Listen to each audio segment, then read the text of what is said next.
Price the lord, praise the Lord. ഈ ലോകത്തിന് ഒരവസാനമുണ്ടോ? നിങ്ങളുടെ അഭിപ്രായം പറയും. ലോകത്തിനൊരു അവസാനമുണ്ടോ ഇല്ലയോ? ഉണ്ടെന്ന് എത്ര പേര് പറയുന്നു? അതെ, ഈ ലോകത്തിനൊരു അവസാനം ഉണ്ട് എന്ന് ദൈവത്തിൻ്റെ വചനം വളരെ വ്യക്തമായി പറയുന്നു. Price the lord, praise the lord, praise the Lord. ഈ ഭൂമിയിലേക്ക് നമ്മളൊന്ന് കണ്ണോടിച്ചാൽ അറിയാം, ഈ ഭൂമി എല്ലാ കാലത്തും നിലനിൽക്കത്തില്ല. ഈ ഭൂമിയുടെ അടിയിലെ പെട്രോള് കുഴിച്ച് തീർന്നേ ഒക്കത്തുള്ളൂ. ജലക്ഷാമം കൊണ്ട് ഭൂമി എങ്ങും പൊറുതിമുട്ടുകയാണ്. ഭൂമിക്ക് കീഴിലുള്ള വെള്ളം കൂടെ നമ്മൾ കുഴിച്ചെടുത്ത് ഉപയോഗിച്ചുകൊണ്ടിരിക്കുക. പട്ടണങ്ങൾ കെട്ടിടങ്ങളെ കൊണ്ട് നിറഞ്ഞിരിക്കുന്നു. റോഡുകൾക്കിനി വീതി കൂട്ടാൻ സ്ഥലമില്ല. ജനപ്പെരുപ്പം കൊണ്ട് ലോകം പൊറുതിമുട്ടുന്നു. കൃഷിയിടങ്ങൾ നശിച്ചു കൊണ്ടിരിക്കുന്നു. എല്ലാ കാലത്തും എല്ലാവർക്കും കൊടുക്കാനുള്ള ഭക്ഷ്യവസ്തുക്കൾ എവിടുന്ന് ഉൽപ്പാദിപ്പിക്കുമെന്ന് സർക്കാരുകൾ തലപുകയുന്നു. എങ്ങനെ നോക്കിയാലും ഈ ഭൂമി, ഇവിടുത്തെ വ്യവസ്ഥിതി, ഇവിടെ ഇന്ന് കാണുന്ന കാര്യങ്ങൾ എവിടെങ്കിലും ചെന്ന് അവസാനിച്ചേ ഒക്കത്തുള്ളൂ. ചേർന്ന് കർത്താവിനെ സ്തുതിക്കാം. Price the lord, praise the Lord. ഈ ദൈവത്തിൻ്റെ വചനം മാത്രമല്ല, മറ്റ് പല മതഗ്രന്ഥങ്ങളും ഇന്നത്തെ വ്യവസ്ഥിതിക്ക് ഒരു തകർച്ച ഉണ്ടാകുമെന്ന് പഠിപ്പിക്കുന്നുണ്ട്. ഈ കാലത്തെക്കുറിച്ച് കലികാലമെന്നും ഇതിനൊരു അവസാനമുണ്ടാകും എന്നുമൊക്കെ ഭാരതീയ ചിന്താഗതികൾ വിളിച്ചു പറയുന്നു. Price the lord. എന്നാൽ ഈ കാര്യങ്ങളെക്കുറിച്ച്, ലോകത്തിൽ ഇനി സംഭവിക്കാൻ പോകുന്ന കാര്യങ്ങളെക്കുറിച്ച് വളരെ വ്യക്തമായി ആധികാരികമായി പറയാൻ കഴിയുന്ന ആരെങ്കിലും ഉണ്ടെങ്കിൽ അത് സ്വർഗത്തിൽ നിന്ന് വന്നവന് മാത്രമാണ്. ചേർന്ന് നമുക്ക് കർത്താവിനെ സ്തുതിക്കാം. എൻ്റെ കയ്യിലിരിക്കുന്ന ഈ മൈക്രോഫോണിനെ കുറിച്ച് എനിക്കൊന്നും പറയാൻ അറിയില്ല. ഈ മൈക്രോഫോൺ നിർമ്മിച്ച കമ്പനി ഇതിനെന്ത് ആയുസ്സുണ്ട്, ഇതിനെ കൊണ്ട് എന്ത് ചെയ്യാം, എന്ത് ചെയ്യാൻ കഴിയില്ല എന്ന് പറഞ്ഞെങ്കിൽ, ഞാനും നിങ്ങളും കാൽ ചവിട്ടി നിൽക്കുന്ന ഈ ഭൂമി ഇതിനെ കൊണ്ട് എന്ത് ചെയ്യാം, ഇതിനെന്ത് വഹിക്കാം, ഇതിനെന്ത് വഹിക്കാൻ മേല, ഇതിൻ്റെ ഭാവി എന്തായിരിക്കും എന്ന് പറയുവാൻ കഴിയുന്നവൻ ഒരുവനേ ഉള്ളൂ. തൻ്റെ വചനം കൊണ്ട് ആകാശത്തെയും ഭൂമിയും ഉളവാക്കിയ ദൈവം മാത്രം. ചേർന്ന് നമുക്ക് കർത്താവിനെ സ്തുതിക്കാം. ഹല്ലേലൂയ. ആകയാൽ നിങ്ങളിപ്പോൾ കേൾക്കാൻ പോകുന്ന വചനങ്ങൾ തോമസ് ഊട്ടി ബ്രദറിൻ്റെതല്ല. ഇന്ന് ഞാൻ വചനം പറയുമ്പോൾ കഴിവതും എൻ്റെ വാക്കുകൾ ഒഴിവാക്കി കേവലം ബൈബിളിൽ നിന്ന് ചില ഭാഗങ്ങൾ വായിക്കാനാണ് ആഗ്രഹിക്കുന്നത്. എന്നെ വായനയിൽ സഹായിക്കാൻ ബെന്നി ബ്രദർ ഒരുക്കമായിരിക്കുക. Praise the lord. 1 പത്രോസ് 4-ാം അധ്യായം 7-ാം വാക്യത്തിൽ നമ്മളിങ്ങനെ വായിക്കുന്നു, എല്ലാറ്റിൻ്റെയും അവസാനം സമീപിച്ചിരിക്കുന്നു. എബ്രായ ലേഖനം 13-ാം അധ്യായം 7-ാം വാക്യത്തിൽ നമ്മളിങ്ങനെ വായിക്കുന്നു, നിങ്ങളെ നടത്തുന്നവരെ ആദരിക്കുക, നിങ്ങളെ നടത്തിയവരെ നിങ്ങൾ ഓർക്കുക, അവരുടെ ജീവാവസാനം നിങ്ങൾ ഓർക്കുക. പറഞ്ഞാട്ടെ, എല്ലാറ്റിൻ്റെയും അവസാനം. 2, ജീവാവസാനം. 1 കൊരിന്ത്യർ 10-ാം അധ്യായം 11-ാം വാക്യത്തിൽ നമ്മളിങ്ങനെ വായിക്കുന്നു, ലോകാവസാനം വന്നെത്തിയിരിക്കുന്ന നമുക്ക് ബുദ്ധി ഉപദേശത്തിനായി വചനങ്ങൾ എഴുതിയിരിക്കുന്നു. നിങ്ങളുടെ കയ്യിലുള്ള ബൈബിളുകളിൽ നിന്ന് ഉയർത്തി കാണിച്ചോണ്ട് പറഞ്ഞാട്ടെ, ലോകാവസാനം വന്നെത്തിയിരിക്കുന്ന നമുക്ക് ബുദ്ധി ഉപദേശത്തിനായി ഈ വചനങ്ങൾ എഴുതിയിരിക്കുന്നു. കരമടിച്ച് നമുക്ക് കർത്താവിനെ മഹത്വപ്പെടുത്താം. ചേർന്ന് കർത്താവിനെ സ്തുതിക്കാം. Price the Lord. ലോകാവസാനം വന്നെത്തിയിരിക്കുന്നവർക്ക് ബുദ്ധിയുപദേശത്തിനായി എഴുതിയ വേറെ ഒരു ഗ്രന്ഥവും ഈ ലോകത്തില്ല. ലോകാവസാനം വന്നെത്തിയിരിക്കുന്ന തൻ്റെ ജനത്തിന് ബുദ്ധിയുപദേശം എഴുതിയിരിക്കുന്ന ശാസ്ത്രീയ ഗ്രന്ഥങ്ങളോ മതഗ്രന്ഥങ്ങളോ തത്വശാസ്ത്ര ഗ്രന്ഥങ്ങളോ ശാസ്ത്രജ്ഞന്മാരെഴുതിയ ഗ്രന്ഥങ്ങളോ ലോകമെങ്ങും അറിയപ്പെടുന്ന ഒരു കഥാപുസ്തകമോ ലോകാവസാനം വന്നെത്തിയിരിക്കുന്നവർക്കുള്ളതല്ല. എന്നാൽ ലോകത്തിന്റെ അവസാനം വന്നെത്തിയ ജനങ്ങൾക്കായി ദൈവത്തിന്റെ തിരുവായിൽ നിന്ന് പുറപ്പെട്ട അരുളപ്പാടുകൾ രേഖപ്പെടുത്തിയ വചനങ്ങൾക്കായി ചേർന്ന് ചേർന്ന് ചേർന്ന് ചേർന്ന് കർത്താവിനെ നമുക്ക് സ്തുതിക്കാം. Price the Lord. ദൈവത്തിന്റെ വചനം വളരെ വ്യക്തമായി പറയുന്നു, ഈ ലോകത്തിനൊരു അവസാനമുണ്ട്. മത്തായി എഴുതിയ സുവിശേഷം 24-ാം അധ്യായം ഇപ്പോൾ നമ്മൾ വായിക്കാൻ പോകുകയാണ് മത്തായി എഴുതിയ സുവിശേഷം 24-ാം അധ്യായത്തിന്റെ ആദ്യ ഭാഗങ്ങൾ വായിക്കുമ്പോൾ അവിടെ കർത്താവായ യേശു ക്രിസ്തുവിനോട് തന്റെ ശിഷ്യന്മാർ ചോദിച്ച ചില ചോദ്യങ്ങൾ നമുക്ക് കാണുവാൻ സാധിക്കും. മത്തായി എഴുതിയ സുവിശേഷം 24-ാം അധ്യായത്തിന്റെ ആദ്യം മുതലുള്ള വേദഭാഗം ശ്രദ്ധിച്ചാട്ടെ. യേശു ദേവാലയം വിട്ടു പോകുമ്പോൾ ശിഷ്യന്മാർ അവനെ ദൈവാലയത്തിന്റെ പണി കാണിക്കേണ്ടതിന് അവന്റെ അടുക്കൽ വന്നു. അവൻ അവരോട്, ഇതെല്ലാം കാണുന്നില്ലേ? നിങ്ങൾ കാണുന്നില്ലേ? മനോഹരമായ പണി കാണുന്നില്ലേ? ഇടിഞ്ഞു പോകാതെ കല്ലിന്മേൽ കല്ല്, അതിന്റെ പുറമേ കാണുന്ന സൗന്ദര്യമേ ഉള്ളൂ. സ്തോത്രം. ദൈവമായവൻ അതിൽ നിന്ന് ഇറങ്ങിപ്പോയിരിക്കുന്നു. ചേർന്ന് കർത്താവിനെ സ്തുതിക്കാം. ദൈവത്തിന്റെ മക്കളെ, നമ്മളൊരു ദേവാലയം എത്ര മനോഹരമായി പണിതാലും ദൈവം അതിനകത്തില്ലെങ്കിൽ എന്തോ ഗുണം? ഇവിടെ ഇതാ ദൈവപുത്രൻ അതിൽ നിന്ന് ഇറങ്ങിപ്പോയ ദേവാലയത്തെ നോക്കി യേശു പറയാണ്, ഇടിഞ്ഞു പോകാതെ കല്ലിന്മേൽ കല്ല് ഇവിടെ ശേഷിക്കയില്ല എന്ന് ഞാൻ സത്യമായിട്ട് നിങ്ങളോട് പറയുന്നു. ചേർന്ന് കർത്താവിനെ സ്തുതിക്കാം. അന്ന് യഹൂദന്മാരാരെങ്കിലും കേട്ടാൽ അത് വിശ്വസിക്കില്ല. റോമൻ കൈസറുടെ കീഴിൽ സ്വസ്ഥമായി, ഒരു വശത്ത് സ്വസ്ഥതയില്ല. ലോകത്തിലെ ഏറ്റവും വലിയ ഭരണകൂടമായ റോമൻ ഗവൺമെന്റിന്റെ കീഴിലിരിക്കുന്ന യഹൂദന്മാർ ഈ ദേവാലയം ആര് നശിപ്പിക്കാനാ? ഞങ്ങളിപ്പോൾ റോമക്കാർക്ക് കരവും കപ്പവും കൊടുക്കുന്നുണ്ട്, അവർ ഞങ്ങൾക്ക് പ്രൊട്ടക്ഷൻ തരുന്നുണ്ട്, റോമൻ പോലീസ് ഇവിടെ ഉണ്ട്, റോമൻ ഭരണകൂടം ഇവിടെയുണ്ട്, ആര് വന്ന് നശിപ്പിക്കാനാ എന്നവർ അഹങ്കരിച്ചു. എന്നാൽ ദൈവപുത്രന്റെ വാക്ക് തെറ്റിപ്പോകത്തില്ല. യേശു ഇത് പറയുന്നത് AD 30-ലാണെങ്കിൽ ഒരൊറ്റ തലമുറ കഴിഞ്ഞപ്പോൾ ഇവന്റെ രക്തം ഞങ്ങളുടെ മേലും ഞങ്ങളുടെ സന്തതിയുടെ മേലും വരട്ടെ എന്ന് പറഞ്ഞെങ്കിൽ അവരുടെ സന്തതി ഒരു തലമുറ 40 വർഷമാണ്.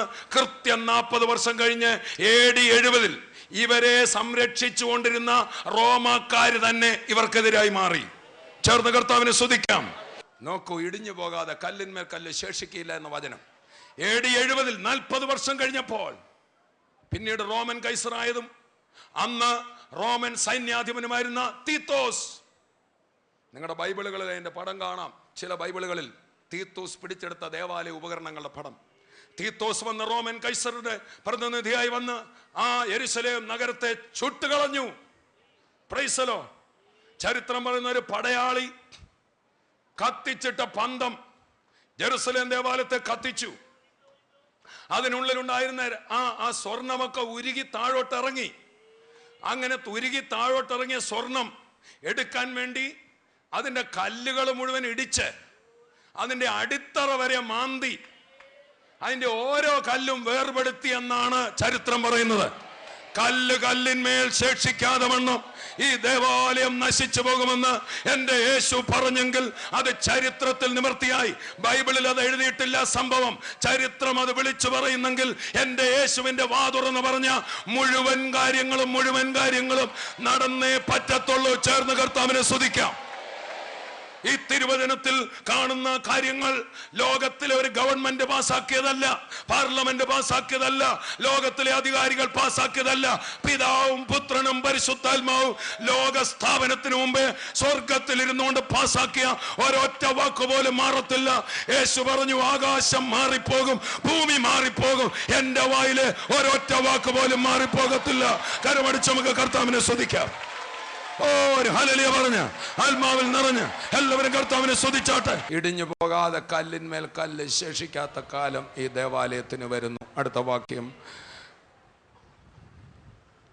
അവൻ ഒലിവുമലയിൽ ഇരിക്കുമ്പോൾ ശിഷ്യന്മാർ തനിച്ച് അവന്റെ അടുക്കൽ വന്നു. ശിഷ്യന്മാർ തനിച്ച് യേശുവിന്റെ അടുക്കൽ വന്നു. ഇപ്പൊ ആരൊക്കെ ഉള്ളൂ? യേശുവും ശിഷ്യന്മാരും മാത്രം. കർത്താവ് ഒരു പത്രസമ്മേളനം വിളിച്ചല്ല ലോകത്തിൽ നടക്കാൻ പോകുന്ന കാര്യങ്ങൾ പറഞ്ഞത്. ലോക പാർലമെന്റിലല്ല പറഞ്ഞത്. അന്ന് റോമൻ കൈസറുടെ അടുക്കൽ പോയി അല്ല പറഞ്ഞത്. അന്നത്തെ ശാസ്ത്രജ്ഞന്മാരോടല്ല പറഞ്ഞത്. ഇത് പറഞ്ഞത് തൻ്റെ മക്കളോട് മാത്രം. ഇന്ന് എന്നെ ഇത് കേട്ടുകൊണ്ടിരിക്കുന്ന നിങ്ങളുടെ ഉള്ളിൽ ഇത് സത്യമാണെന്ന് തോന്നുന്നെങ്കിൽ നിങ്ങളും ദൈവത്തിൻ്റെ മക്കളാണ്. ചേർന്ന് നമുക്ക് കർത്താവിനെ സ്തുതിക്കാം. എന്നെ TV-യിലൂടെ കേട്ടുകൊണ്ടിരിക്കുന്ന സ്നേഹിത, ഈ ശബ്ദം കേൾക്കുമ്പോൾ ഇത് തോമസ് ഊട്ടി ബ്രദറിന്റെ ശബ്ദമല്ല, ദൈവപുത്രനായ യേശു തമ്പുരാൻ ഈ ലോകത്തിന്റെ കാര്യപരിപാടികൾ ഒരു ഗവൺമെന്റിനോട് പറയാതെ, ഒരു പത്രസമ്മേളനത്തിൽ പറയാതെ, വിളിച്ചൊരു കുന്നിൽ നിന്നുകൊണ്ട് 12 മുക്കുവന്മാരോട് വിളിച്ചു പറഞ്ഞ കാര്യം, നിങ്ങളുടെ കാതിൽ എന്തോ കൊണ്ടുവരുന്നെങ്കിൽ, നിങ്ങളുടെ അകത്തൊരു ജ്വലനം വരുന്നെങ്കിൽ, നിങ്ങളും തിരഞ്ഞെടുക്കപ്പെട്ട വ്യക്തിയാണ്. യേശു തന്റെ പ്രവൃത്തി വേഗം ചെയ്യുവാൻ പോകുകയാണ്. നിങ്ങളെയും അവൻ രക്ഷിക്കുകയാണ്. ചേർന്ന് നമുക്ക് കർത്താവിനെ മഹത്വപ്പെടുത്താം. ഹല്ലേലൂയ! വീണ്ടും കർത്താവിനെ സ്തുതിച്ചാട്ടെ. അവർ ശിഷ്യന്മാർ മാത്രമുള്ളപ്പോൾ, വായിച്ചാട്ടെ, അത് എപ്പോൾ സംഭവിക്കും എന്നും. ഒന്നുകൂടെ ഭാഗം വായിച്ചാട്ടെ. അവൻ ഒലിവുമലയിൽ ഇരിക്കുമ്പോൾ ശിഷ്യന്മാർ തനിച്ച് അവന്റെ അടുക്കൽ വന്നു. തനിച്ച് അടുക്ക വന്നു. അത് എപ്പോൾ സംഭവിക്കും എന്നും. ഗുരു, ഞങ്ങളുടെ 3 ചോദ്യത്തിന് മറുപടി തരണം. 1, നീ പറഞ്ഞ യെരുശലേമിന്റെ നാശം എപ്പം സംഭവിക്കുമെന്നും, നിന്റെ വരവിനും നിന്റെ മടങ്ങി വരവിനും. യേശുക്രിസ്തു വീണ്ടും വരുമെന്ന് ശിഷ്യന്മാർക്ക് അറിയാമായിരുന്നു. അതറിയാമോ എന്ന് അടുത്തിരിക്കുന്ന ആളോടൊന്ന് ചോദിച്ച്. നിന്റെ വരവിനും പിന്നെ ലോകാവസാനത്തിനും അടയാളം എന്ത് എന്നും പറഞ്ഞു തരണം എന്ന് അപേക്ഷിച്ചു. നിർത്തിയാട്ടെ. 3 സുപ്രധാന ചോദ്യങ്ങൾ. 1, ജെറുസലേമിന്റെ നാശം എപ്പോൾ സംഭവിക്കും? 2, യേശുവിന്റെ വരവ് എപ്പോൾ സംഭവിക്കും? 3, ഈ ലോകത്തിന്റെ അവസാനം. പറഞ്ഞ ലോകാവസാനം. അത് ശിഷ്യന്മാർക്ക് അറിയാമായിരുന്നു, യഹൂദന്മാർക്ക് അറിയാമായിരുന്നു. ഭാരതത്തിലെ പല പുരാണങ്ങൾക്കും വളരെ വ്യക്തമാണ് ഇതിനൊരു അവസാനമുണ്ടെന്ന്. പക്ഷെ ഇത് എപ്പോൾ സംഭവിക്കുമെന്ന് പറയാൻ അധികാരമുള്ള ഒരുവനെ ഉള്ളൂ. അവന്റെ പേരാണ് നസ്രായനായ യേശു. കരമടിച്ച് നമുക്ക് കർത്താവിനെ സ്തുതിക്കാം. Hallelujah, hallelujah. യേശു അതിന് പറഞ്ഞ മറുപടി മത്തായി 24 നമ്മൾ വായിച്ച അവിടെ ഉണ്ട്, മർക്കോസ് 13-ാം അധ്യായത്തിലുണ്ട്, ലൂക്കോസ് 21-ാം അധ്യായത്തിലുണ്ട്. നിങ്ങൾ പിന്നെ വായിച്ചാൽ മതി. കർത്താവ് പറഞ്ഞു, ഈ ജെറുസലേംകാരെ സൈന്യങ്ങൾ വന്ന് വളയും. യെരുശലേമിലുള്ളവർ ഓടും.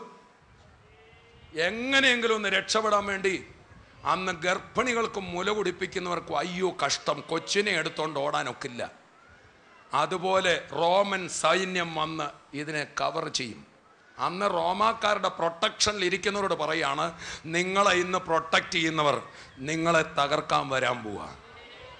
അത് AD 70 സംഭവിച്ചു. 2-ാമത്തെ ചോദ്യത്തിന്റെ മറുപടിയും ഈ 3 അധ്യായങ്ങളുണ്ട്.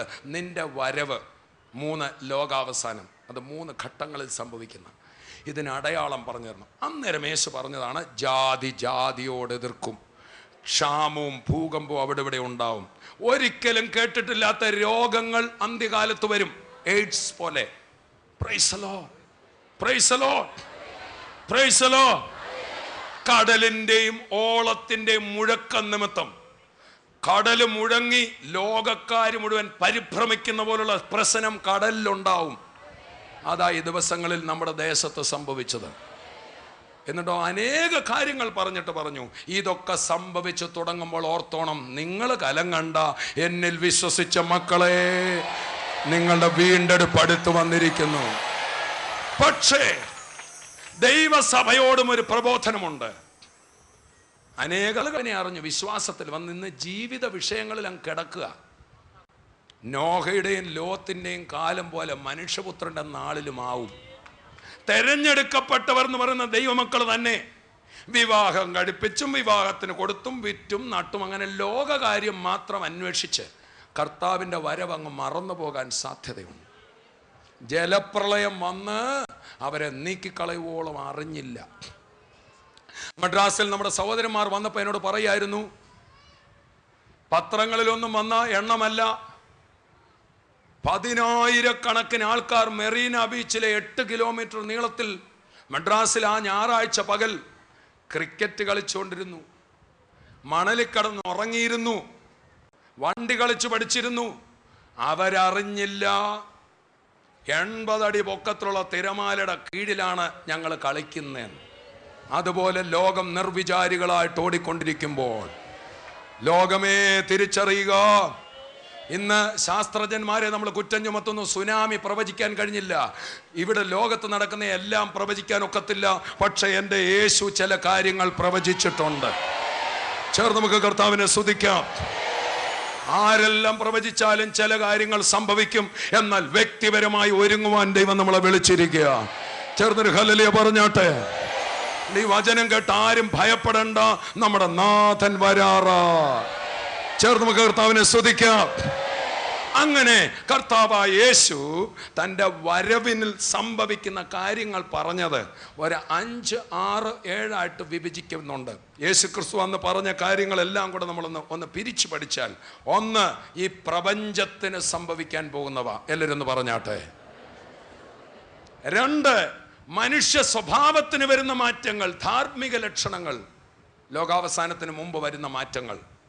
3, ശാസ്ത്രരംഗത്തുണ്ടാകുന്ന കണ്ടുപിടുത്തങ്ങൾ, മാറ്റങ്ങൾ വചനത്തിൽ പറയുന്നുണ്ട്. 4, ആത്മീയ ലക്ഷണങ്ങൾ പറഞ്ഞാട്ടെ. അഥവാ ഒരു വശത്ത് ഉണർവ് നടക്കുമ്പോൾ മറുവശത്ത് സഭ തന്നെ ഏറ്റവും ആത്മീയമായി തകർന്ന് സാക്ഷ്യമില്ലാതാവും. 5, രാഷ്ട്രീയ ലക്ഷണങ്ങൾ പറഞ്ഞാട്ടെ. ലോക രാഷ്ട്രങ്ങളിൽ വരാൻ പോകുന്ന കാര്യങ്ങൾ. 6, യഹൂദ ജനതയ്ക്ക് സംഭവിക്കുന്ന കാര്യങ്ങൾ പറഞ്ഞാട്ടെ.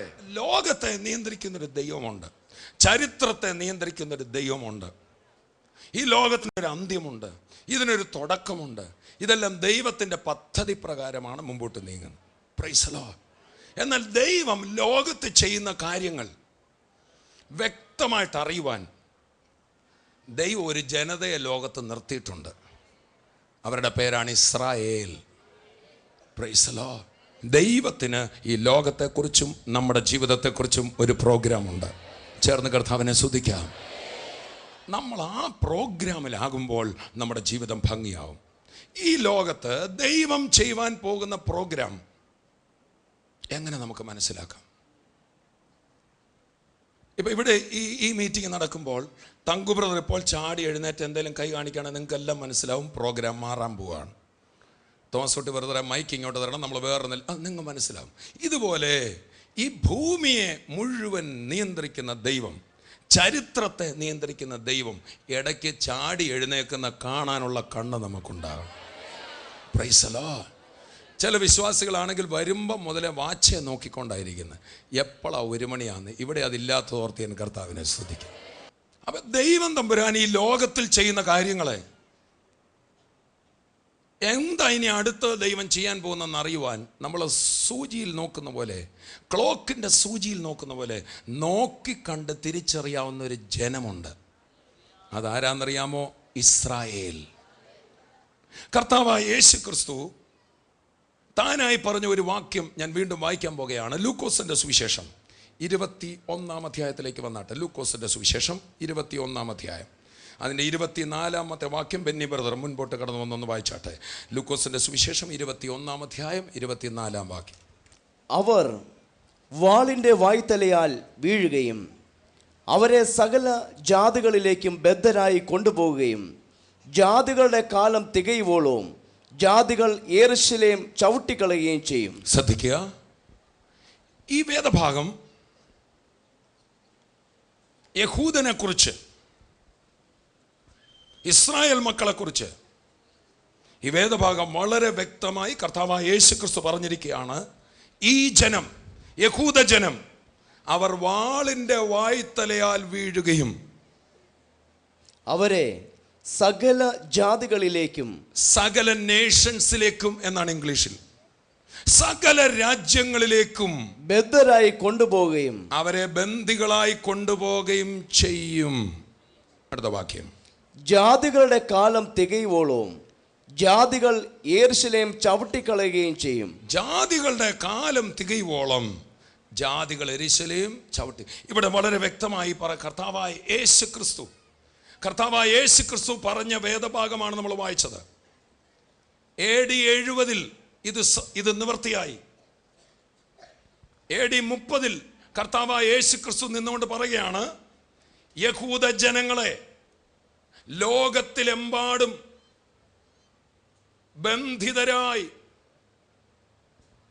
ബദ്ധരായി അവരെ കൊണ്ടുപോവുകയും എന്നാൽ ജാതികളുടെ കാലം തികയുമ്പോൾ അവരെ മടക്കി വരുത്തുകയും ചെയ്യും. ചേർന്ന് കർത്താവിനെ സ്തുതിക്കാം. ആ കർത്താവ് പറഞ്ഞ പ്രവചനം AD 70 കൃത്യം 40 വർഷം കഴിഞ്ഞപ്പോൾ, ക്രിസ്തു ഈ പ്രവചനം പറഞ്ഞ് കൃത്യം 40 വർഷം കഴിഞ്ഞപ്പോൾ അത് സംഭവിച്ചു. യേശു ക്രിസ്തു ഒരു യഹൂദനായിട്ടായി ലോകത്ത് വന്നു. യഹൂദൻ എന്താ വിശേഷത? റോമാലേഖനം 3-ാം അധ്യായം 1-ാം വാക്യത്തിൽ നമ്മളിങ്ങനെ വായിക്കുന്നു, യഹൂദൻ എന്ത് വിശേഷത. ആ വേദഭാഗം ഒന്ന് വായിച്ചാട്ടെ. റോമാലേഖനം 3-ാം അധ്യായം 1-ാം വാക്യത്തിലും റോമാലേഖനം 9-ാം അധ്യായം 4 മുതലുള്ള വാക്യങ്ങൾ വായിക്കുമ്പോഴും യഹൂദന്റെ പ്രത്യേകത അവിടെ എഴുതിയിട്ടുണ്ട്. നമ്മൾ ചിലപ്പം ചോദിച്ചേക്കും, യഹൂദൻ എന്തെങ്കിലും പ്രത്യേകത ഉണ്ടോ? പക്ഷേ വചനത്തിൽ വായിച്ചാട്ട് റോമാലേഖനം 3-ന്റെ 1 മുതൽ, എന്നാൽ യഹൂദന് എന്തു വിശേഷത? യഹൂദൻ എന്ത് വിശേഷത? അല്ല, പരിച്ഛേദനയാൽ എന്തു പ്രയോജനം? സകല വിധത്തിലും വളരെ ഉണ്ട്. ഒന്നാമത്, ദൈവത്തിന്റെ അരുളപ്പാടുകൾ അവരുടെ പക്കൽ സമർപ്പിച്ചിരിക്കുന്നത് തന്നെ മതി. ലോകത്തിലെ സകല ജനതകളിലും അവരുടെ ഗ്രന്ഥങ്ങളിലൊക്കെ ദൈവത്തെക്കുറിച്ച് കാണാം. എന്നാൽ ദൈവം ഈ ലോകത്ത് ചെയ്യാൻ പോകുന്ന കാര്യപരിപാടികൾ, ആ ദൈവത്തിന്റെ അരുളപ്പാടുകൾ, ദൈവത്തിന്റെ പദ്ധതികൾ യഹൂദ ജനത്തെ ദൈവം ഏൽപ്പിച്ചു. ഇനി അതിൻ്റെ 9-ാം അധ്യായത്തിന്റെ 4-ാമത്തെ വാക്യം വായിക്കുമ്പോൾ അവിടെ നാം വായിക്കുന്നത് ശ്രദ്ധിച്ചാട്ടെ. അവർ ഇസ്രായേലിയർ പുത്രത്വവും തേജസ്സും നിയമങ്ങളും ന്യായപ്രമാണവും ആരാധനയും വാഗ്ദത്തങ്ങളും അവർക്കുള്ളതാ. അതേ റോമാലേഖനം 3-ാം അധ്യായത്തിൽ നമ്മൾ വായിക്കുകയാണ്, അവർക്ക് പല പ്രത്യേകതയുണ്ടെന്ന് പറഞ്ഞെങ്കിലും, ദൈവം തെരഞ്ഞെടുത്ത കാര്യത്തിൽ അവർക്ക് പ്രത്യേകതയുണ്ടെങ്കിലും അവർക്ക് വാസ്തവത്തിൽ ഒരു പ്രത്യേകതയും ഇല്ല എന്ന് അതിൻ്റെ 9-ാം വാക്യത്തിൽ പറയുകയാണ്. 1-ാം വാക്യത്തിൽ പ്രത്യേകത ഉണ്ടെന്ന് പറഞ്ഞിട്ട് 9-ാം വാക്യം വായിച്ചേ, റോമർ 3-ന്റെ 9. ആകയാൽ എന്ത് നമുക്ക് വിശേഷതയുണ്ടോ? യഹൂദനായ പൗലോസ് പറയാണ്, നമുക്ക് ഇസ്രായേൽക്കാർക്ക് വിശേഷതയുണ്ടോ? അശേഷമില്ല. യഹൂദന്മാരും യവനന്മാരും ഒരുപോലെ പാപത്തിന് കീഴാകുന്നു എന്ന് നാം മുമ്പേ തെളിയിച്ചുവല്ലോ. മതി. Price the Lord. ലോകം മുഴുവൻ പാപത്തിൽ പോയപ്പോൾ, ദൈവത്തിന്റെ വഴി വിട്ടു പോയപ്പോൾ, പാപത്തിൽ നിന്ന് മാനവജാതിയെ ഉദ്ധരിക്കുവാൻ ദൈവം തന്റെ പുത്രനെ അയക്കുവാൻ പദ്ധതിയിട്ടു. അതിനുവേണ്ടി തെരഞ്ഞെടുത്ത ഒരു വ്യക്തിയാണ് അബ്രഹാം. അവന്റെ സന്തതി പരമ്പരയാണല്ലോ യഹൂദന്മാർ. ആ യഹൂദന്മാരുടെ മധ്യത്തിൽ ക്രിസ്തുവിനെ അവതരിപ്പിച്ച് ആ ക്രിസ്തുവിലൂടെ മറ്റെല്ലാ ജനതകളെയും രക്ഷിക്കുകയാണ് ദൈവത്തിന്റെ പ്രോഗ്രാം. ചേർന്ന് കർത്താവിനെ സ്തുതിച്ചാട്ടെ.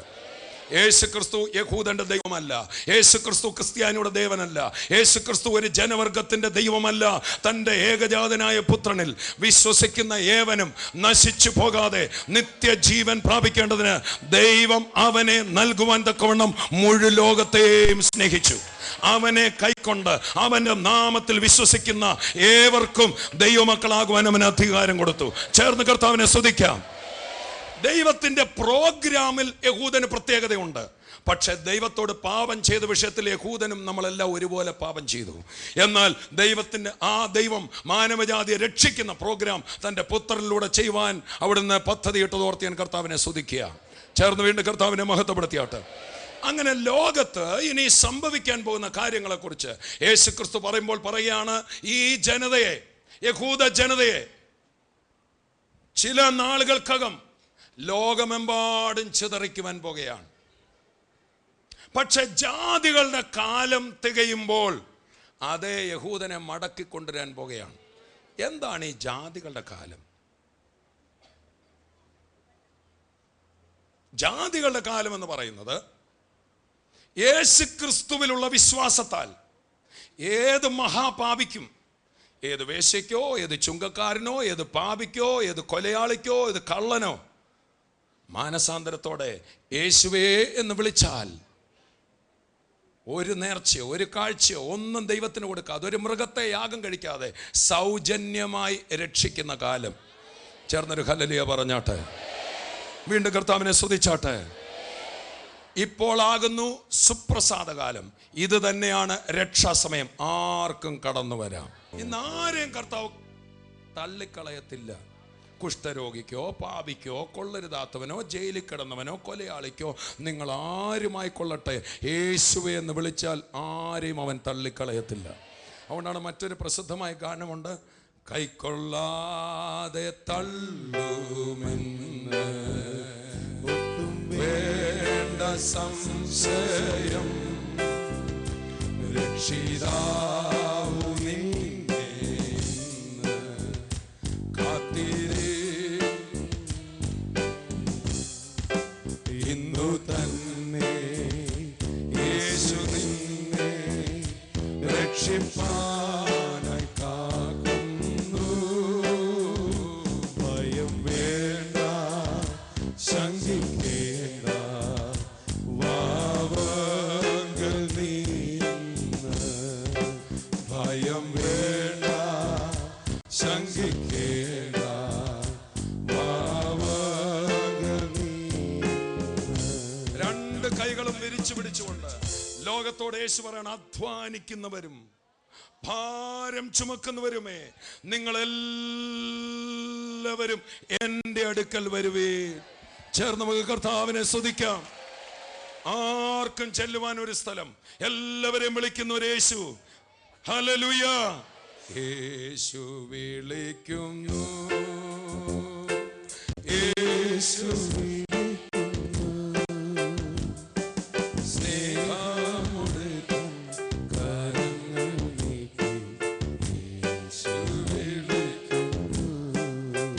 ജാതികളുടെ കാലം, അതാണ് എല്ലാവർക്കും കയറാവുന്ന കാലം, അതാണ് സുപ്രസാദ കാലം. അതിനെക്കുറിച്ചാണ് 2 കൊരിന്ത്യർ 6-ാം അധ്യായത്തിന്റെ ആദ്യ വേദഭാഗങ്ങൾ വായിക്കുന്നു. ഇപ്പോളാകുന്നു സുപ്രസാദ കാലം, ഇത് തന്നെ രക്ഷാസമയം. ഏത് പാപിക്കും കടന്നു വരാം, ഏത് തകർന്നവനും കടന്നു വരാം. ഇന്ന് ഈ ഗ്രൗണ്ടിൽ കടന്നു വന്നിരിക്കുന്ന നിങ്ങൾ ആരായിരുന്നാലും, നിങ്ങളുടെ പേരെന്തായിരുന്നാലും, നിങ്ങളുടെ അഡ്രസ് എന്തായിരുന്നാലും, നിങ്ങളുടെ ചരിത്രം എന്തായിരുന്നാലും, നിങ്ങളുടെ മാതാവാരങ്ങളും, നിങ്ങൾ ഏത് അവസ്ഥയിൽ വന്നതാണെങ്കിലും യേശു പറയുന്നു, നിന്നെ ഞാൻ വിടുവിപ്പാൻ ആഗ്രഹിക്കുന്നു. നീ ഇവിടെ വന്നതല്ല, ഞാൻ നിന്നെ സ്നേഹിച്ചത് കൊണ്ട് ഞാൻ നിന്നെ മാടി വിളിച്ചതത്രേ. തകർന്ന ജീവിതമേ, നിരാശയാൽ വന്നവനെ, ആത്മഹത്യക്കായി ജീവിതത്തെ തകർത്ത് കളയാം എന്ന് വിചാരിക്കുന്നവനെ, ഓ നിന്റെ കാലമാണിത്. കൈകൊടുത്ത് പറഞ്ഞാട്ടെ, നിന്റെ കാലമാണിത്, നിങ്ങളുടെ കാലമാണിത്. ഇത് നിന്റെ സമയമാണ്. This is your time. This is your time. ഇത് നിന്റെ സൗഖ്യത്തിന്റെ സമയം, ഇത് നിന്റെ വിടുതലിന്റെ സമയം, ഇത് പരിശുദ്ധാത്മാവിനെ പ്രാപിക്കുന്ന സമയം, ഇത് വിടുതൽ സൗജന്യമായി ലഭിക്കുന്ന സമയം, ഇത് ഉയർച്ചയുടെ സമയം, ഇത് കടഭാരം മാറുന്ന സമയം, ഇത് നിത്യജീവൻ ലഭിക്കുന്ന സമയം, ഇത് തന്നെ ദൈവത്തിന്റെ സമയം. This is the accepted time of the Lord. കരമടിച്ച് കർത്താവിനെ സ്തുതിക്കാം. Hallelujah, hallelujah, hallelujah, praise the Lord. അല്ല, നീ ഒരു പിന്മാറ്റക്കാരനാണോ? അല്ല, നീ ദൈവവേല ചെയ്തിട്ട് ഒരു പാസ്റ്ററായിരുന്നിട്ട് ഒരു സുവിശേഷകനായിരുന്നിട്ട് ഇന്ന് പിന്മാറ്റത്തിലാണോ? നിന്നെയും വിളിക്കുന്നു. This is your time. This is your time. This is your time. ഇത് നിന്റെ സമയമാണ് സഹോദരാ, നിന്റെ സമയമാണ്. നിങ്ങൾ ആരുമായിക്കൊള്ളട്ടെ, സ്നേഹവാനായ യേശു കൈ നീട്ടി വിളിക്കുന്നു. യഹൂദന്മാരെയല്ല, ക്രിസ്ത്യാനികളെയല്ല, സ്വർഗീയ വിരുന്നുകാരെയല്ല, ലോകത്ത് എന്നെ കേൾക്കുന്ന ഏതൊരു വ്യക്തിയെയും 2 കരവും നീട്ടി അവൻ വിളിക്കുകയാണ്. ചേർന്ന് കർത്താവിനെ സ്തുതിക്കാം. ഓരോ കരങ്ങൾ അടിച്ചുകൊണ്ട് ശക്തമായ കർത്താവിനെ ആരാധിക്കുമ്പോൾ പരിശുദ്ധാത്മാവിന്റെ അത്യന്ത ശക്തി ജീവിതങ്ങളെ രൂപാന്തരപ്പെടുത്തുന്നു. യേശുവിന്റെ നാമത്തിൽ, യേശു ക്രിസ്തുവിന്റെ നാമത്തിൽ ഈ നിമിഷം തന്നെ പാപത്തെ കൊടഞ്ഞു കളഞ്ഞ്, പഴയ ജീവിതത്തെ കൊടഞ്ഞു കളഞ്ഞ് യേശുവേ എന്ന് വിളിക്കുമ്പോൾ പുതിയ ജീവൻ നൽകുകയാണ്. ആത്മാവിന്റെ വലിയൊരു ഒഴുക്ക് യേശുവിന്റെ നാമത്തിൽ ഈ ടെന്റിൽ വ്യാപരിക്കുമ്പോൾ യേശുവേ എന്ന് വിളിക്കുന്ന ഏതൊരു വ്യക്തിക്കും ഈ രാജ്യത്തിൽ പ്രവേശിക്കാം. യേശുവേ എന്ന് വിശ്വസിക്കുന്ന, അവന് വേണ്ടി ഉയർത്തെഴുന്നേറ്റുമെന്ന് വിശ്വസിക്കുന്ന ഏതൊരു വ്യക്തിക്കും യേശുവേ എന്ന് വിളിക്കുമ്പോൾ അവന്റെ പാപം വിട്ടുപോകും, രോഗം വിട്ടുപോകും, കടഭാരം വിട്ടുപോയി പുതിയ ജീവൻ. ഞാൻ വന്നത് ജീവൻ നൽകുവാൻ, സമൃദ്ധിയായി ജീവൻ നൽകുവാൻ എന്ന് പറഞ്ഞ യേശു ക്രിസ്തു ഇന്ന് ഈ ടെന്റിൽ നടക്കുമ്പോൾ യേശുവേ എന്ന് വിളിച്ച് കരങ്ങൾ അടിച്ചുകൊണ്ട് ശബ്ദമുയർത്തിയാൽ ഈ നിമിഷം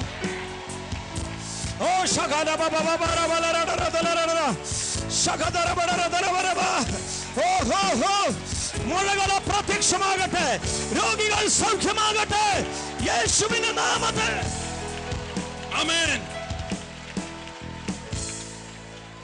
ഒരു ദൈവമുണ്ടോ? ഒരു ദൈവമുണ്ടോ? ഞാൻ എനിക്ക് തോന്നിവാസം ജീവിക്കും. ആമേൻ. വ്യക്തി, നീ അങ്ങനെ പറയുന്നെങ്കിൽ ഈ ലോകത്തെ നിയന്ത്രിക്കുന്ന ഒരു ദൈവമുണ്ട്. സ്കൂളിൽ ടൈം ടേബിൾ എഴുതുന്നത് പോലെ കുട്ടികൾ സ്കൂളിലെ ഡെയിലി ഷെഡ്യൂൾ എഴുതുന്നത് പോലെ എന്റെ ദൈവം കാലങ്ങളെ തിരിച്ചിട്ടുണ്ട്. കാലങ്ങളെ തിരിച്ചിട്ടുണ്ട്.